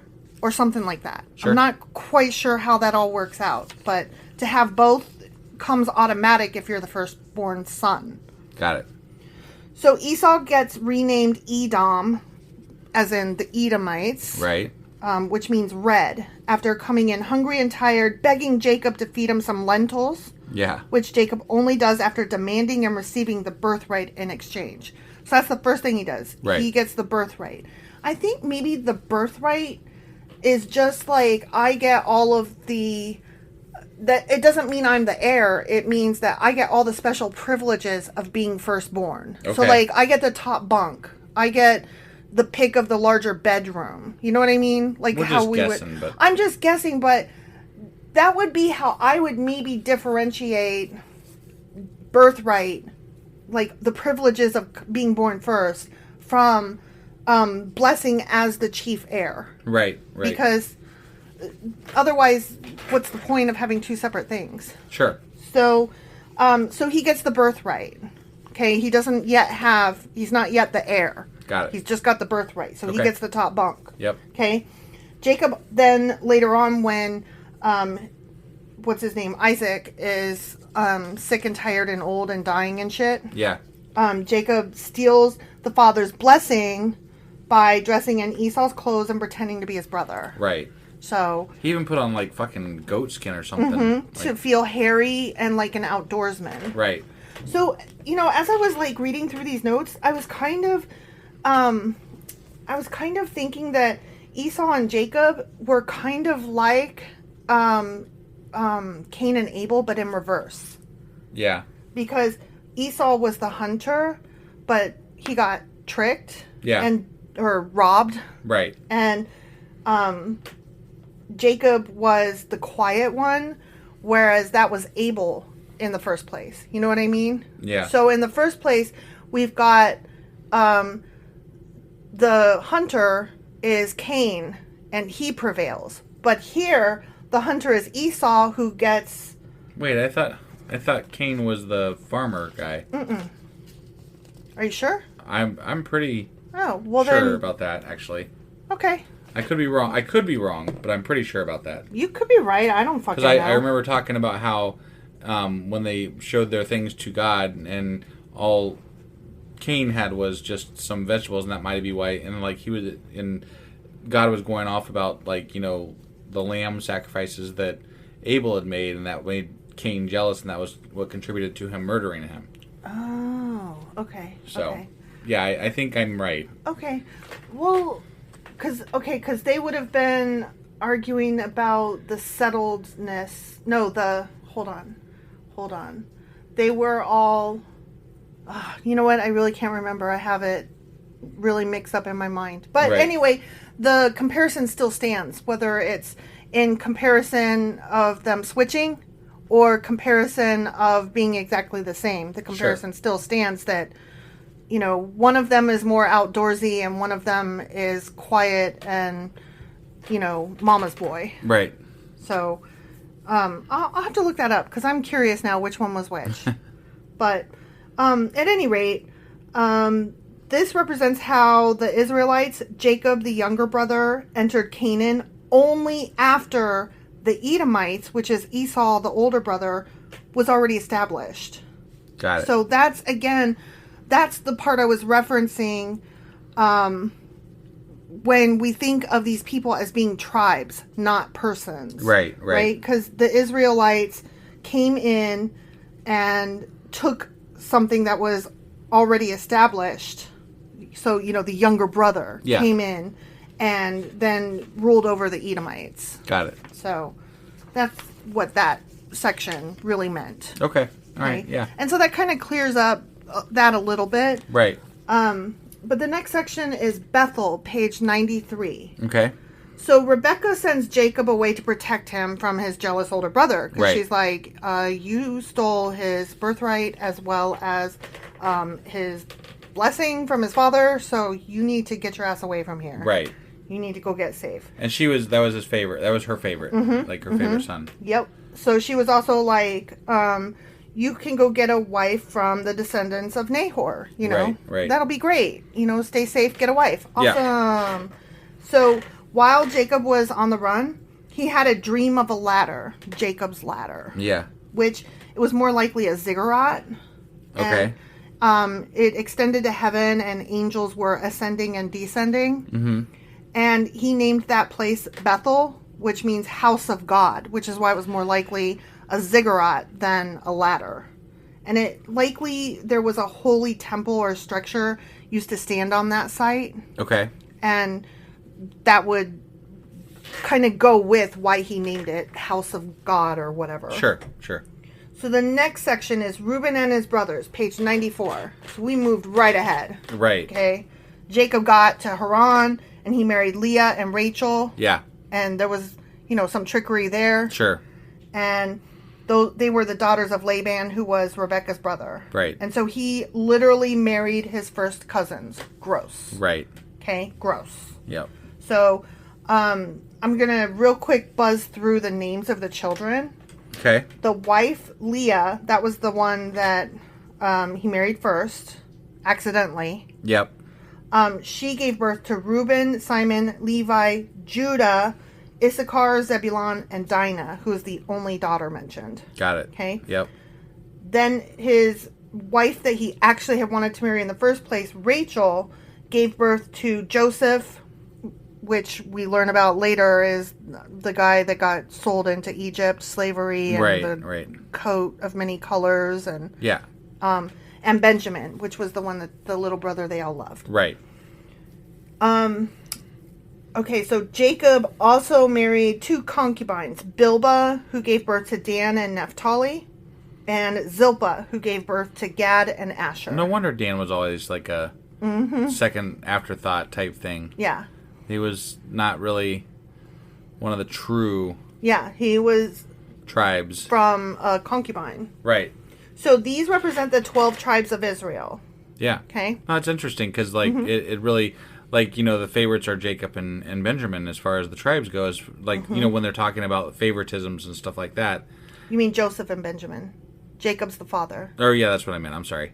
Yeah. So they're like the favorites, and it works out that way in further stories too. So it's really and kinda Joseph neat. and Benjamin are from his one true love, Rachel. Right. Yeah. And then the other one that's important is Judah, and I'll tell you about that guy in a minute. I like knowing that the reason Dan is because of this. That's kind of cool. Yeah, he's born of a concubine. Right. Not even the second wife, just a servant. Right. When the Israelite kingdom was divided, the Joseph tribes dominated the north. Okay. While the Judah tribes dominated the south. So Joseph and Judah were the 2 most important tribes mentioned, even though we hear about the Benjaminites quite a bit. Well, yeah, because it was the baby and they were the crowd favorite, Yeah, exactly. All 12 tribes are Israelites, but only the Judah tribes are Judeans, which are Jews. Interesting. Yeah. That struck me. I was like, wait, what? And I'm assuming these are, at least at the time, considered different races of people, essentially. Mm-hmm. Okay. Yep. All right. Different tribes, different races of people. Very interesting. Yeah. So next section is Seir, or Seir. Okay. S-E-I-R. Page 96. Jacob prospered in Haran and was finally able to leave with his wives and children.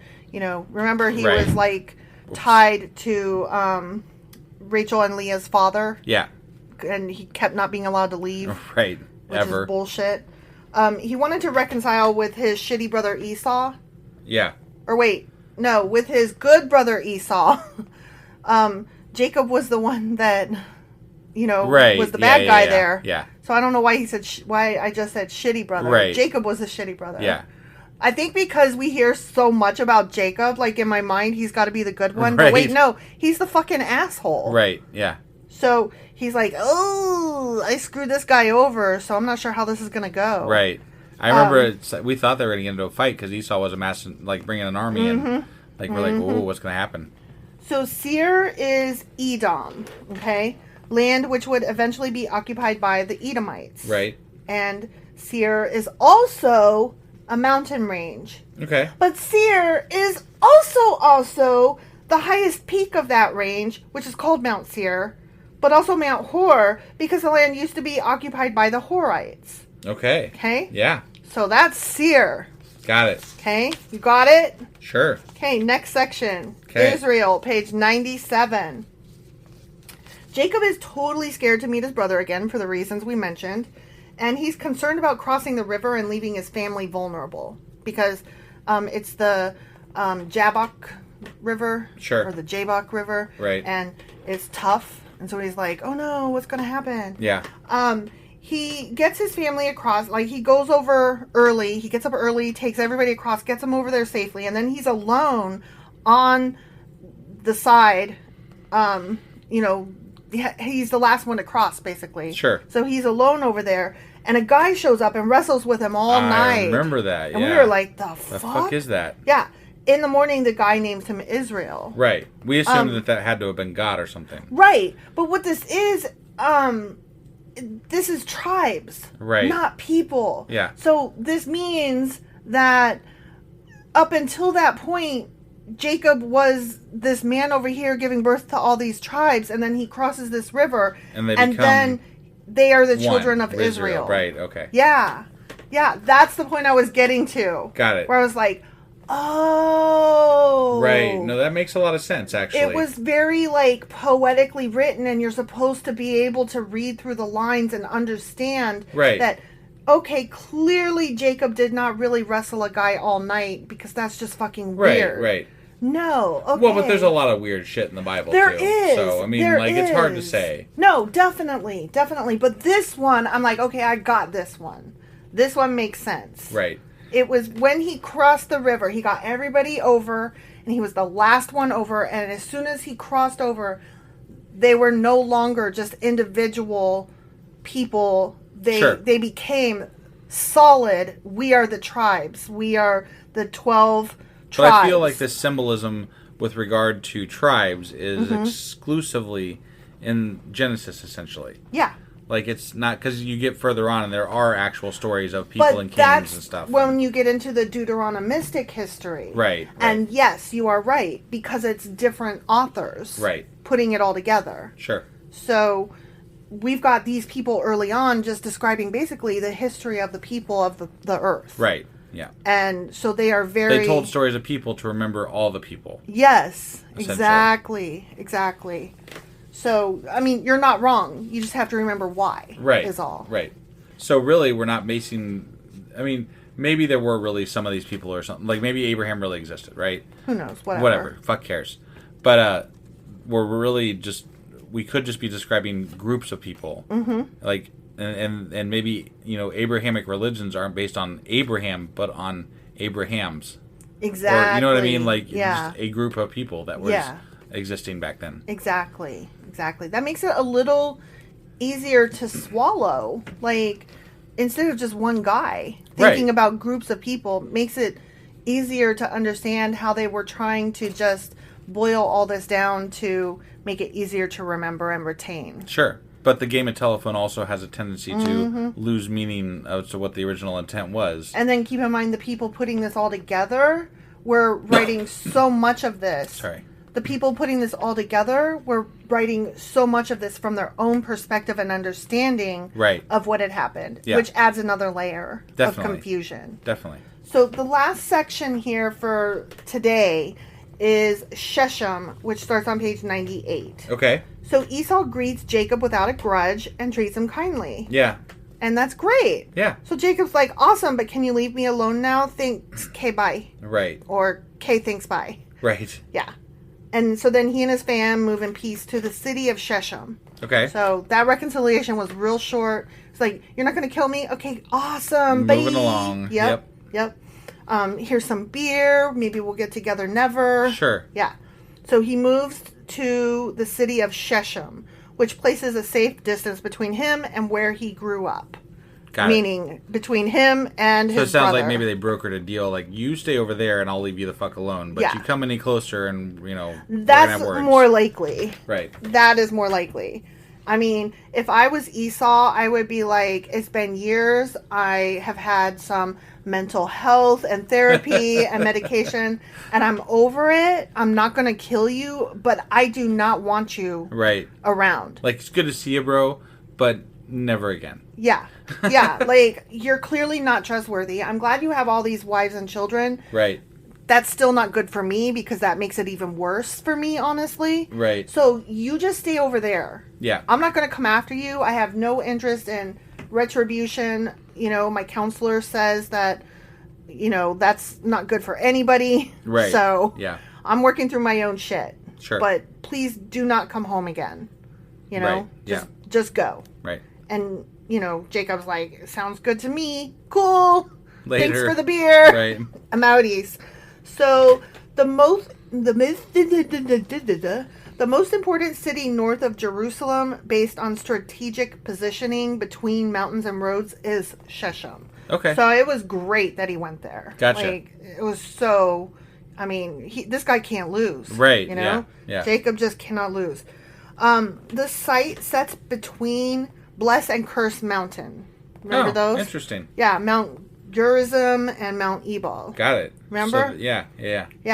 So the Romans eventually rebuilt a town near there, calling it Neapolis, which is New City. Right. Neo and Polis. Right. Which is now called Nablus. That's its present name. Interesting. Yeah. Okay. So Shechem rivaled Jerusalem in terms of being a sacred religious center, given it's where the first altar built by Abraham after entering Canaan sat. Huh. So it's pretty fucking important. Right. And yet, prior to reading the Bible, I've never heard of Shechem. Right. So. Yeah. Me either. Awesome. Right. So that is it for this section. Okay. Of the Asimov's Guide to the Bible, the Old Testament. Next time, we will be reading pages 100 through 117. Okay. And that will end the book of Genesis. Cool. We will cover the topics of Hamor the Hivite. I hope I said that right. Okay. Ephrath, Bilbah, Amalek, Seir the Horite, Bela and Jobab, Potiphar, Pharaz and Zara, Pharaoh of Joseph, the river Nile, On, as in on my nerves, Goshen, Ephraim and Manasseh, and finally Judah. Okay. Okay? So again, that's pages 100 through 117. Hope you have picked up a copy and are reading along. Otherwise, you can just listen to me try to summarize badly. Right. Oh, FYI, somebody had reached out to us on YouTube and asking where to find a copy of the book. And I'll be honest with you, like if you look into standard places like Amazon and stuff like that, you're probably not going to find one. Or if you do, it's going to be really freaking expensive.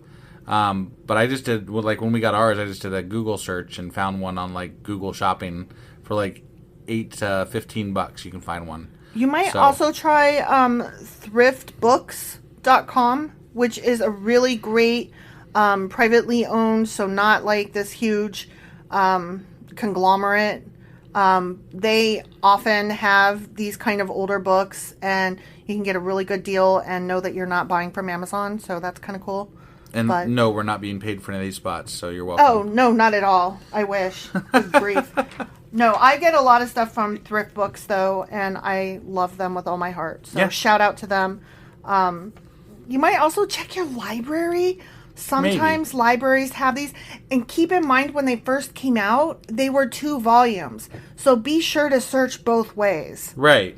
Yeah, you could find it in multiple different ways. There's 3 different books that you could find. The separate 2 books and then the combined book. So. Right, and we happen to purchase the combined book, which I'm glad of. Yeah, no, this lets us go into the whole Bible. The whole thing at once and not have to worry about, are we going to be able to get the other half? Right, yeah. So good luck, and sorry I can't help you better, and thanks for playing along. See you next Saturday for Sacrilegious Book Club. See you guys.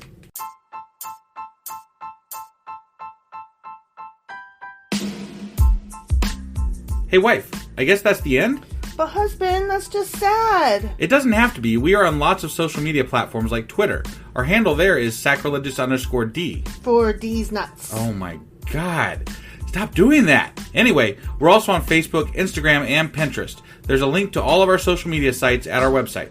Ooh, we have a website? Yeah, it's sacrilegiousdiscourse.com, where you can also find a link to our merch shop.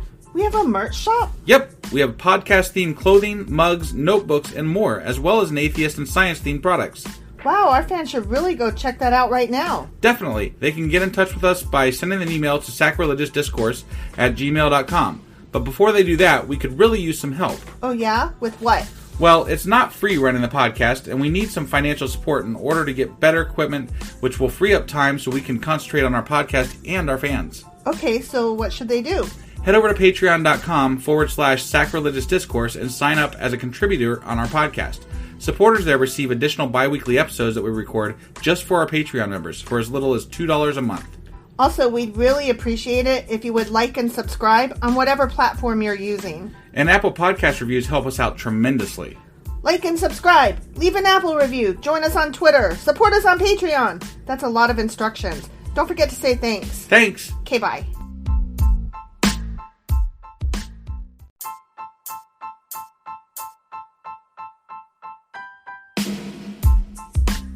Hey wife, I guess that's the end?